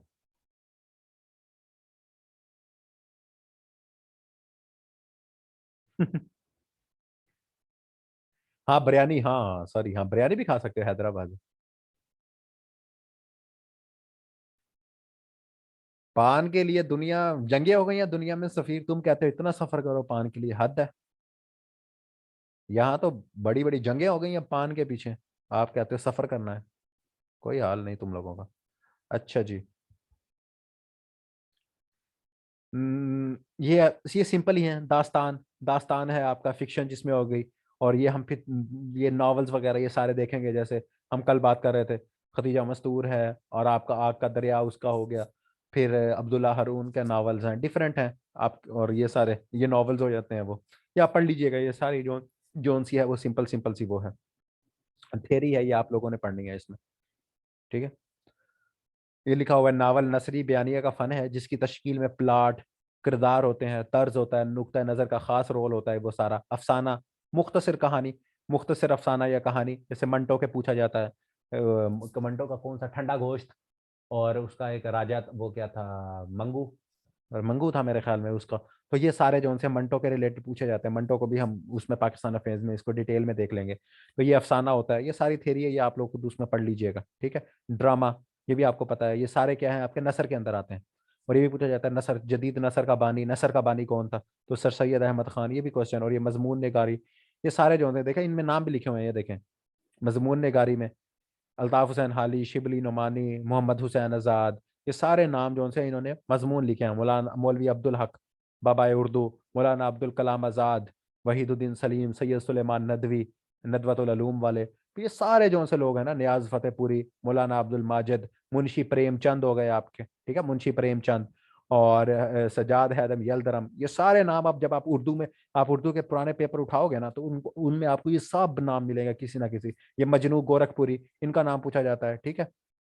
सारे एमसीक्यूज, हाँ बिल्कुल सलमान भाई, आप तो हम मतलब पिछले हम मेरे ख्याल में हम इसे उर्दू के ऊपर मैं और सलमान भाई पिछले 2 हफ्ते से काम कर रहे हैं। तो ये सारी चीजें हमने काफी चीजों इस पे किया, तो इसमें ये सारे जोन से हैं, ये सारे आपके उर्दू के पेपर, मैंने जो आपको कल फाइल भेजी है ना, जिसमें आपके ऑलमोस्ट सारे इससे ज्यादा भी अगर आप कहोगे, एक और भी मेरे पास है फाइल, उसमें जोन से कोई 2,000 के करीब एमसीक्यूज हैं। जब आपने उससे थक जाओगे ना प्रैक्टिस करके, फिर आपको मैं वो भी भेज दूंगा। तो उसमें भी आप लोग जोन से है ना, फिर आप देखोगे, फिर आपको आपको सुबह दोपहर शाम जोन से ना, कभी यलदरम नजर आएगा, कभी जोश नजर आएगा, कभी आपको दर्द नजर आएगा, कभी मोमिन खान मोमिन नजर आएगा, कभी आपको मिर्जा गालिब आम खाते हुए नजर आएंगे, कभी वो दिल्ली में नजर आएंगे, कभी आपको वो क्या कहते हैं, वो जौक के पास नजर आएंगे, कभी सर सैयद नजर आएंगे। तो ये सारी चीजें आपको नजर आएंगी उर्दू में, ठीक। तो ये टेंशन ना लो आप। इंशाइया, ये भी आपकी अदब की एक अहम सिनफ है। तो ये सारा जोनजा है, मतलब जिस इसमें ये देखें, ये पूछा जाता है कि जिसमें बेतकल्लुफ़ी के बगैर, ये भी आपका एक पुराना क्वेश्चन है कि बेतकल्लुफ़ी बगैर किसी मंतक की तरकीब के और दिलकश और खुश खूबसूरत बनाकर आप कोई चीज़ को पेश करते हो, बेतकल्लुफ़ी, इसमें कोई तकल्लुफ़ किसी चीज़ का ख्याल नहीं रखा जाता। वो सनफ वो नसर की उस सनफ को क्या कहते हैं? तो नसर की उस सनफ को इंशाइया कहते हैं, उसको क्या कहते हैं? इंशाइया। तो अब ये देखें, ये भी आपको ये सारे क्वेश्चन है कि पूछा जाता है कि इंशाइया इनमें से कौन जोन सा है वो इंशाइया निगार है। तो आप जैसे लिखा हुआ है, सर सैयद है, हुसैन आज़ाद है। अब हमने मोहम्मद हुसैन आज़ाद का नाम अभी ऊपर भी देखा है, आपने हमने मजामीन के अंदर भी उनका नाम देखा है। अब ये पतरस बुखारी, जो मैं आपको पहले बता रहा था कि पतरस बुखारी, सैयद अहमद शाह बुखारी इनका पूरा नाम था। तो ये सारे क्वेश्चन है, मुश्ताक अहमद यूसफी, यूसुफ नाजिम, और ये सारे पूछे जाते हैं कि इनकी सनफ बताएं, इनका किस में था। इसी तरह जैसे आपका वो है, ये क्या कहते हैं, ये मुश्ताक अहमद यूसफी वो इब्ने इंशा हो गए। एक आपके और हैं नसीम हिजाजी, तो नसीम हिजाजी एक चीज वो लिखते थे, उन्हें याद है सफरनामे, ठीक है, सफरनामे, तो वो पूछा जाता है सफरनामों के लिए कौन मशहूर था, तो नसीम हिजाजी। तो ये सारे जो है ना, ये आपकी क्या है, नसर की किस्में है, ये नसर। अब सवाने क्या है, वही कि जिसमें आपने, जिसे हम, अगर मैं इसको आपको सिंपल वर्ड्स में बता दूं, तो वो आपके क्या है, बायोग्राफी, ठीक है, जिसमें किसी का के क्या उसका हिसाब किताब है, कि उसकी जिंदगी में क्या हुआ, ठीक है। जैसे ये देखें, हाली ने क्या, ये भी क्वेश्चन है, हयात सादी किसने लिखी जी, हाली ने हयात सादी लिखी, हाली ने यादगार गालिब लिखी, हयात जवेद लिखी। हयात जवेद किसके ऊपर हाली ने लिखी, मौलाना अल्ताफ हुसैन हाली ने हयात जवेद सर सैयद अहमद खान के ऊपर ही। और हयात सादी वही इमाम सादी के ऊपर। और यादगार गालिब ये गालिब के ऊपर। और ये कौन सी, ये सब किताबें क्या हैं, ये सवाने हैं। ये सवाने उनकी उम्र कह रहा हूँ, उनकी लाइफ के अंदर जो जो चीजें हुई, ये उसके ऊपर लिखी गई थी। तो ये भी आप लोगों को इसमें भी पता होना चाहिए। और ये सब आपके क्वेश्चन है कि हाली ने, ये तीनों किताबें पूछी जाती हैं, कि या तो पूछ लिया जाएगा इन तीनों किताबों के जो लिखारी हैं उनका क्या नाम है, हाली है, ठीक है। और दूसरा क्या पूछ लिया जाएगा कि ये इनकी सिनफ क्या है नसर की, तो ये क्या है, सवाने है। हयात जवेद किसके ऊपर लिखी थी, ये आपको बाद में बताऊंगा, ये किताबें हम सब करेंगे, अभी वैसे ही बता रहा हूँ। तो हयात जवेद क्या है, हयात जवेद जो सी है सर सैयद के ऊपर लिखी थी, किसने लिखी थी जी, अल्ताफ हुसैन हाली साहब ने लिखी थी। तो ये सारी, ये देखें, जैसे ये देखें, अल मामून अल फारूक, शिबली नुमानी की, ये अल फारूक रिसेंटली अभी इसी मंथ एक पेपर में ये अल फारूक पूछा गया था, किसने लिखी है, तो शिबली नुमानी ने। इन्होंने सीरतुन नबी भी लिखी है, सीरतुन नबी भी पूछा था, सबसे पहले वसल्लम के ऊपर सबसे वो किताब जो लिखी गई तो सीरतुन नबी थी। तो ये सारी जौन सी है, ये भी चीजें, और ये भी इसके रिलेटेड, ये भी आपका क्वेश्चन है, ये वाली लाइन भी आपके, ये सारे जौन से है ना, अगर आप इनको डिटेल में पढ़ोगे तो आपको पता लगेगा। ये भी क्वेश्चन है कि सीरतुन नबी जौन सी है, इसकी तकमील तो की थी शिबली नुमानी ने, लेकिन इसका जौन सा है, इसको तकमील कौन से, उनका शागिर्द थे ये सैयद सुलेमान नदवी, ठीक है। तो ये उन्होंने की थी, तो ये भी आपका क्वेश्चन है। तो ये आप, हमें लगता है कि पता नहीं कौन सी किताबों से बैठ के ये सारे पेपर बनते हैं, तो यही आपके जो से हैं, ये पेपर्स इन्हीं किताबों से मिल के बैठ के बनते हैं। अब इन्हीं को अगर आप डिटेल में या एक दो दफा, एक दो नजर इसको देख लोगे ना, तो ये भी जैसे मैंने आपको बताया ना, ये सीरतुन नबी पूछा जाता है कि सीरतुन नबी सल्लल्लाहु अलैहि वसल्लम जो सी है, इसकी तकमील जो सी है किसने की थी, सैयद सुलेमान नदवी ने। और ये भी पूछा जाता है कि सैयद सुलेमान नदवी कौन थे, तो सैयद सुलेमान नदवी जो से वो शिबली नुमानी के क्या थे, शागिर्द थे। या पूछा जाता है कि शिबली नुमानी के जो सा शागिर्द का नाम बता दे, या सैयद सलमान नदवी के जो से उस्ताद का क्या नाम था, तो वो शिबली नुमानी था। और अल फारूक वाला ये तो क्वेश्चन बहुत दफा पूछा गया है कि अल फारूक किसने लिखी थी, हजरत उमर फारूक रजी अल्लाह तआला अन्हु के ऊपर ये किताब थी, उनकी बायोग्राफी थी, बहुत प्यारी बुक है, अगर आप में से किसी का पढ़ने का इतफाक हो तो पढ़िएगा। अच्छा जी, बाकी जी सवाने हो गए, फिर खाका। इसमें क्या है जी आपके, जिसमें शख्सियत के नकूश, आपको ये सारा जो सा है, खाका नगारी, ये सारे ये चीज़ें, ये भी आप लोग देख लीजिएगा। ये देखें, आब हयात, आब हयात जो सा है, इसमें शेर के नकूश उभारे गए हैं, वो खाका नगारी के बहुत करीब है। और उसके बाद मिर्जा फरतुल्ला बेग, इसका पूछा गया है, ये आपका ओल्ड पेपर का क्वेश्चन है कि मिर्जा फरतुल्ला बेग कौन थे, तो ये पहले आपके जो से हैं, ये इन्होंने पहली खाका नगारी की थी, ये पहला खाका निगार थे, तो इनके ऊपर भी जो है क्वेश्चन पूछा जाता है। मिर्जा फरतुल्ला बेग, असमत चुगताई, मैं आपको भी बता देता हूँ इनमें से कौन कौन से ओल्ड पेपर में क्वेश्चन पूछे गए हैं। फिर फरतुल्ला बेग साहब का पूछा गया है, रशीद अहमद सदीकी का पूछा गया है, असमत चुगताई का पूछा गया है। उसके बाद अल्लाह भला करे आपका, मुश्तबा हुसैन का पूछा गया है। इनके नाम दे के पूछ लिया जाता है कि ये किन में इनकी मशहूर, ये कौन सी सनफ में इन्होंने अपनी शोहरत हासिल की थी, तो आपको पता होना चाहिए कि इन्होंने खाका निगारी में की थी। असमत चुगताई ने, मुश्तबा हुसैन ने, ये हाँ शौकत थानवी भी पूछा गया है। तो ये सारे आपके क्वेश्चन है। अब जैसे शहादत हुसैन मंटो है, ये अफसाना नगारी भी है। अब ये देखें, ये सारी डिटेल आप लोगों ने खुद ये करनी है। अब सादत हुसैन मंटो, ये अफसाना, जैसे मैंने आपको बताया, ठंडा गोश्त इनका अफसाना भी है। तो ये सादत हुसैन मंटो कौन है, सादत हुसैन मंटो जो है, ये खाका निगारी भी जो है वो भी करते हैं। फिर उसके बाद जी, ये हम खाका निगारी के बाद देखें, तो ये क्या है, रपोर्ताज, ये क्या है, ये एक जदीद सनफ है। रपोर्ताज नसर की एक जदीद सनफ है, इसको हम देख लेते हैं। अच्छा, रपोर्ताज मैं भी कहूँ ये क्या वर्ड है, ये फ्रांसीसी जबान का वर्ड है। ये बल्कि एक सेकंड मेरे जहन में आने दो, यही क्वेश्चन था ये इसके रिलेटेड, ये भी मेरी नजर से गुजरा है कि ये कौन सी जुबान का लफ्ज है, जहां तक मेरे ख्याल में, ठीक है। तो ये फ्रांसीसी एक जदीद नसर है। इससे मुराद किसी हकीकी वाक़े या खबर या रिपोर्ट इस तरह तैयार की जाए कि इसमें अफसाने का अंदाज पैदा हो जाए, इसलिए इसे सहाफत और अफसाने की दरमियान की कड़ी, मतलब आप इस तरह से याद करें, जैसे रिपोर्टर्स नहीं होते, रिपोर्ट बनाते हैं कोई, तो वो उन्होंने लिख भी दिया कि अफसाने की दरमियान की कड़ी कहा जाता है। तो इसमें हम देखें, तरक्की पसंद तहरीक, ये हम पढ़ेंगे, तरक्की पसंद तहरीक 1935 के बाद 36 में ये स्टार्ट हुई। तो उसमें अब देखें, ये सारी चीज़ें, इसकी रोदाद हमीद अख्तर, और ये इसका जौन सा है, ये भी क्वेश्चन है आपका कि निज़ाम जौन सा है, ये कब पैदा हुआ था। ये उर्दू जो सी है ना, ये आप 10 नंबर लेना आसान थोड़ी है, ये आप लोग पढ़ोगे तो आपको पता लगेगा, ठीक है। ये यादें, यादों के उन्वान से किसने रपुदास लिखा था? तो सज्जाद हैदर ने। ये भी आपका वर्ल्ड पेपर का क्वेश्चन है, ठीक। तो अगर आप जो सा है सिर्फ इन्हीं को ही अच्छी तरह याद कर लोगे तो आपको ये भी कंफर्म हो। ये देखें, सजाद हैदर, यादें, ये तो इसका पूछा, यादें क्या था? ये आपका रपोताज था। ये किसने लिखा था? सजाद हैदर ने लिखा था।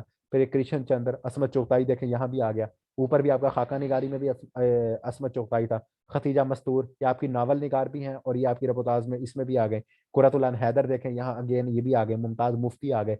कुदरतुल्लाह शहाब, जो ने शहाब नामा लिखा था, ये दोबारा यहाँ आ गए। तो इनका भी पूछा जाता है। शहाबनामा इनकी किताब थी। तो ये सारी चीजें जो सी है ये आपने इसमें देखने हैं। बस ये खत्म हो जाए, मैं अभी जा रहा हूँ, मैं बस जा रहा हूँ। फिर सफरनामा आ गया, ठीक है, सफरनामा। ये सफरनामा में आप देखिएगा उसका नाम आएगा बंदे का। कहाँ गया? ये देखिए, इब्ने इंशा आ गया। मुस्तनसर हुसैन तारड़ का नाम पूछा गया है। और उसके बाद क्या कहते हैं, कुरतुल हैदर यहाँ आ गया। और ये देखें, पहला सफरनामा, ये भी क्वेश्चन पूछा गया है कि अजायबात फरंग किसने लिखा था जी? यूसुफ कंबल। अब सफर में लिए आपको क्या जरूरत पेश होती है? सफर के लिए आपको क्या? कंबल, कंबल की जरूरत होती है ना, कि वो ठंड लग जाती है सफर में। तो इस तरह आप इसे याद रखें। ये आपका क्या कहते हैं, कोई 20-25 दफा ये क्वेश्चन पूछा गया है कि पहला सफरनामा किसने लिखा था। तो सफर के लिए कैसे याद रखें इसको? सफर के लिए कंबल की जरूरत होती है। तो सफर आपका पहला किसने लिखा था? कंबलपुरी, यूसुफ खान कंबलपुरी कह रहा हूँ, कंबल पोश। तो उसने कंबल लिया हुआ था, तो वो आपका पहला सफरनामा था। और उसका नाम क्या था? अजायबात फरंग, और 19वीं सदी के अंदर लिखा गया था।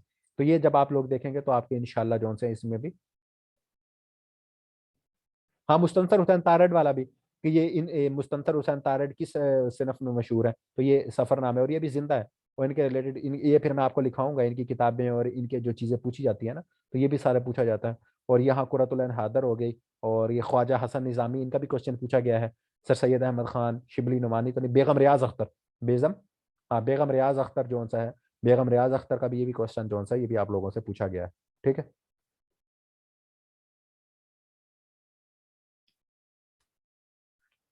अच्छा, इंशा निगारी के अंदर हम जो देख रहे थे, हमारे पास दरख्वास्त, ठीक है, खतूत, दरखास्त आ गई। ये हमारे पास, हमारे लिए तो इंपॉर्टेंट नहीं है, इसमें होता है खतूत, आगे आएंगे। ये खत नवीसी, तो खत नवीसी किसने स्टार्ट की? ये भी अभी जैसे मैंने आपको कल बताया, कल भी हम इस पे डिस्कस कर रहे थे कि तहसीलदार में इंग्लिश में पूछा गया था। तो ये क्या कहते हैं, मिर्ज़ा गालिब ने खत नवीसी का। तो ये भी आपकी इंशा नगारी की एक किस्म है। ये सिंपल सी इसमें चीज़ें हैं, ठीक है।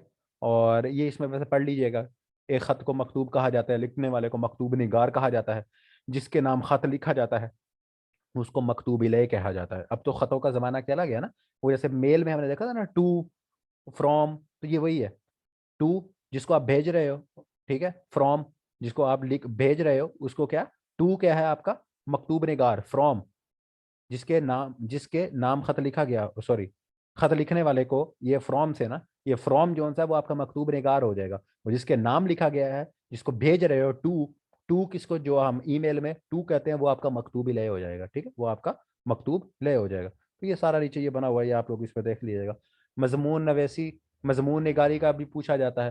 तो मजमून निगारी के लिए सर सैयद का भी नाम आता है, तो ये भी हम देखेंगे, मजमून नवीसी का भी। तो ये आप थोड़ा सा इसमें देख लीजिएगा। ये तो इसमें हमारे उसके रिलेटेड है ना, खबर नवीसी। ये सिंपल चीज़ें हैं, ये सारी इंशा नगारी में आपकी आ जाती है। तो ये सिंपल सा है, इसमें इतनी ज़्यादा कोई चीज़ें हैं नहीं। ये लास्ट अगर हम इसमें देखें तो ये अब आप लोगों ने सारी पढ़नी है। ये है कवायद की इस्तेलाहात। इस्लाहात, इसमें अब आपने क्या है, ये देखें, ये वो क्वेश्चन है जो आपसे पूछा जा सकते हैं। देखें, इंटेरोगेटिव सेंटेंसेस को क्या कहते हैं? इस्तफहामी जुमले। तो इस्तफहामी जुमले पूरे, एक तो हमने देख लिया सवालिया, उसको सवालिया निशान। पूरे जुमले को क्या कहेंगे? इस्तफहामी जुमला। नाउन को इसम, डिमिन्यूटिव नाउन को इसमें तस्गीर, जमा को कलेक्टिव नाउन, हालिया प्रिंसिपल नाउन, ये एक्शन नाउन, ये सारे कॉमन नाउन, प्रॉपर नाउन, ये सारे उनको उर्दू में, इंग्लिश में, ये सारे इसमें दिए हुए हैं। ये सारे आपने टर्मिनोलॉजीज आपको आनी चाहिए। ये देखें, टर्मिनोलॉजी की मैंने बात की, देखें, टर्म, इस्लाह, टर्मिनोलॉजी, ये सारी टर्मिनोलॉजीज या इस्लाहात, सॉरी इस्लाहात करो, इस्लाहात, इस्लाहात तो होता है ना कि इस्लाह करना, ये इस्तलाह तो आएगा इसमें, इस्लाहात, ठीक है। पोजेसिव, इजाफी, ठीक है। और ये सारे जो है पार्ट्स ऑफ स्पीच को क्या कहते हैं? इकसाम कलमा, जो हमने कल पढ़नी है ना इंग्लिश की, कल हमने इंग्लिश को स्टार्ट करना है ना। तो पार्ट्स ऑफ स्पीच क्या है? इकसाम कलमा। फिर उसके बाद यूनिट, अकाई, एडिटिव, इल्हा, ये सारे जो हैं इंपेरेटिव, अमर। हम इंपेरेटिव क्या होता है? किसी चीज का हुक्म देना, ये करो, हम कहते हैं इंपेरेटिव सेंटेंसेस। तो अमर, काम, ये उससे आ गया। फिर आपके पास एक्टिव इम्पेरेटिव, ये सारे आपको उनका पता होना चाहिए। कंपोजिशन क्या है जी, इंशा, डिसजंक्शन, इनफसाल, ये सारे आपको इसमें। नेटिव स्पीकर, अब हम कहते हैं कि हमारी जो नेटिव लैंग्वेज है, लेट्स बोल उर्दू है, हम नेटिव स्पीकर, वो हम कहते हैं कि ये नेटिव स्पीकर है, ये यहाँ की लोकल जुबान बोल सकता है, तो अहले जुबान, ये वो हो गया, ठीक हो गया। उसके बाद आपके पास पेचीदा जुमले, कम्प्लेक्स सेंटेंसेस, पेचीदा जुमले, ये सिंपल, ये सारी टर्म्स हैं, ये आप लोगों ने इसको देख लेना है, ये आपको मिल जाएंगी ना अभी। तो आपने ये सारी चीज़ों के एक दफ़ा सब ना भी याद हो, जैसे कोई सिंपल भी है ना, जैसे सेंटेंस को जुमला कहते हैं, इंटेरोगेटिव दोबारा आ गया, इस्तफहामिया, इंपेरेटिव सेंटेंसेस को जुमला अमरिया, कंप्लीट सेंटेंसेस को ताम, कंडीशनल सेंटेंसेस को जुमला शर्त, शर्तिया, जेंडर, जिन्स, जेंडर नाउन, ये सारे मुजक्कर, मस्कुलिन, फेमिनिन, जिसमें आपका मुश्तरिक आपका जैसे बुक है, पेंसिल है, उसको क्या न्यूटर जेंडर कहा जाता है, तो जिनसे मुश्तरक, जिनका सेम जिन्स हो। तो ये सारी चीजें ये आप लोगों ने इसमें देख लेने हैं, ठीक है। कंपैरेटिव के ये सारी आपको मिलेंगी। ये फिर मैं आपको जब टेस्ट आपका भी होगा सैटरडे वाले दिन, तो उसमें इंशाल्लाह ये सारी चीजें आप लोगों को आप इसमें देख, स्क्रिप्ट, रस्म खत, लैंग्वेज, जबान, टेंस, ये सारे देखें, ये सारा, ये पूरी एक फाइल है, ये 20 पे, तो इसमें आपने ये सारी चीजें देख लेनी है। पैसिव वॉइस देखें, तूरे मजहूल, सॉरी, तूरे मजहूल, एक्टिव वॉइस को तूरे मारूफ। तो वैसे कभी पूछे तो नहीं गए, लेकिन फिर भी जैसे ये तहसीलदार के पेपर में पूछ लिए गए थे, तो फिर भी इनका थोड़ा सा जनरल आइडिया होना चाहिए, हल्का सा, ठीक है, कि इनको क्या क्या कहा जाता है। तो ये सारे जो से आप लोगों ने इसको डिटेल में जो सा सारा देख लेना है कि इनको क्या कहा जाता है। ये देखें, मदर लैंग्वेज, मादरी जुबान, पेरेंटल लैंग्वेज, ठीक है, क्या माखजी जुबान, ये सारे आप इसको देख लीजिएगा, ये काफ़ी ज़्यादा है। तो हल्की सी नज़र, जो ज़्यादा मुश्किल है ना भी, लेकिन एटलीस्ट आपको जो फेमस फेमस हैं उनके जो उनसे चीज़ें याद, अब जैसे ये है नेगेटिव एस्पेक्ट या पार्शल, ये ना भी याद हो, ठीक है, लेकिन जो सिंपल सिंपल है ना, वो आपको आने चाहिए, जो बेसिक चीज़ें हैं उनके आपको आने चाहिए। अच्छा जी, यहाँ तक बताएं, उर्दू ग्रामर का, उर्दू की बेस का, उर्दू को किस तरह करना है, जो हमने ये डिस्कस किया है इतने टाइम, इतने दिन लगा के, इसका कोई फायदा हुआ, इसमें कोई चीज़ें समझ आई, कोई मसले मसाइल हल हुए आपके कि नहीं हुए? बहुत, चलो जी, शुक्र है, शुक्र है जी। चलें जी, कोई सवाल जवाब हो? अब हम इंशाल्लाह बताऊं क्या करेंगे। अब हमने ये करना है, एक तो आपका मैंने बताया टेस्ट होगा, ये फाइल्स में आपको, जैसे कल बाकी नोट्स बाकी चीज़ें मैंने आपको दे दी थी, ये फाइल्स आपको भी मिल जाएंगी। और उसके बाद आप लोगों ने, जैसे मैंने आपको कल बताया था, आपने अपने अलग-अलग नोट्स बना लेने हैं, उनमें चीज़ें आपने ऐड करनी है, टेस्ट आपके हो जाएंगे। और दूसरी बात हमने क्या, और बाकी जो आपकी रिलेटेड चीज़ें हैं, जैसे मैंने लास्ट टाइम करवाई थी आपको, वो इस दफ़ा भी हमने उसी तरह करनी है। ये जो पाकिस्तान अफेयर्स के अंदर जो हमारे पास करैक्टर्स आ रहे हैं, जैसे मिर्ज़ा गालिब आएंगे, बाकी चीज़ें आएंगी, जो जो करैक्टर जिस जिस दौर में आ रहा होगा, जब हम वो हिस्ट्री पढ़ रहे होंगे, पाकिस्तान अफेयर्स पढ़ रहे होंगे, जैसे हमने लास्ट टाइम इंशाल्लाह उनको कवर किया था, इसी तरह डिटेल से चीज़ों को कवर कर लेंगे। और साथ साथ पास्ट एमसीक्यूज और बाकी जो हमने ये डाटा है, उसमें से हम इनको चीज़ों को देख लेंगे डिटेल से। ठीक है, क्लियर है सारी चीज़ें। कल इंशाल्लाह फिर हम जो सा है अपना आगे से, अब 10 से 15 दिन हमारी इंशाल्लाह जो सी है वो इंग्लिश चलेगी। अब हम इंशाल्लाह 10 से 15 दिन हम इंग्लिश पे लगाएंगे, क्योंकि सब इंस्पेक्टर वाले जो उनसे हैं, उनका हर्ज ना हो जाए, क्योंकि पेपर आपका आने वाला सब इंस्पेक्टर। ठीक है जी, किसी का कोई सवाल वगैरह हो तो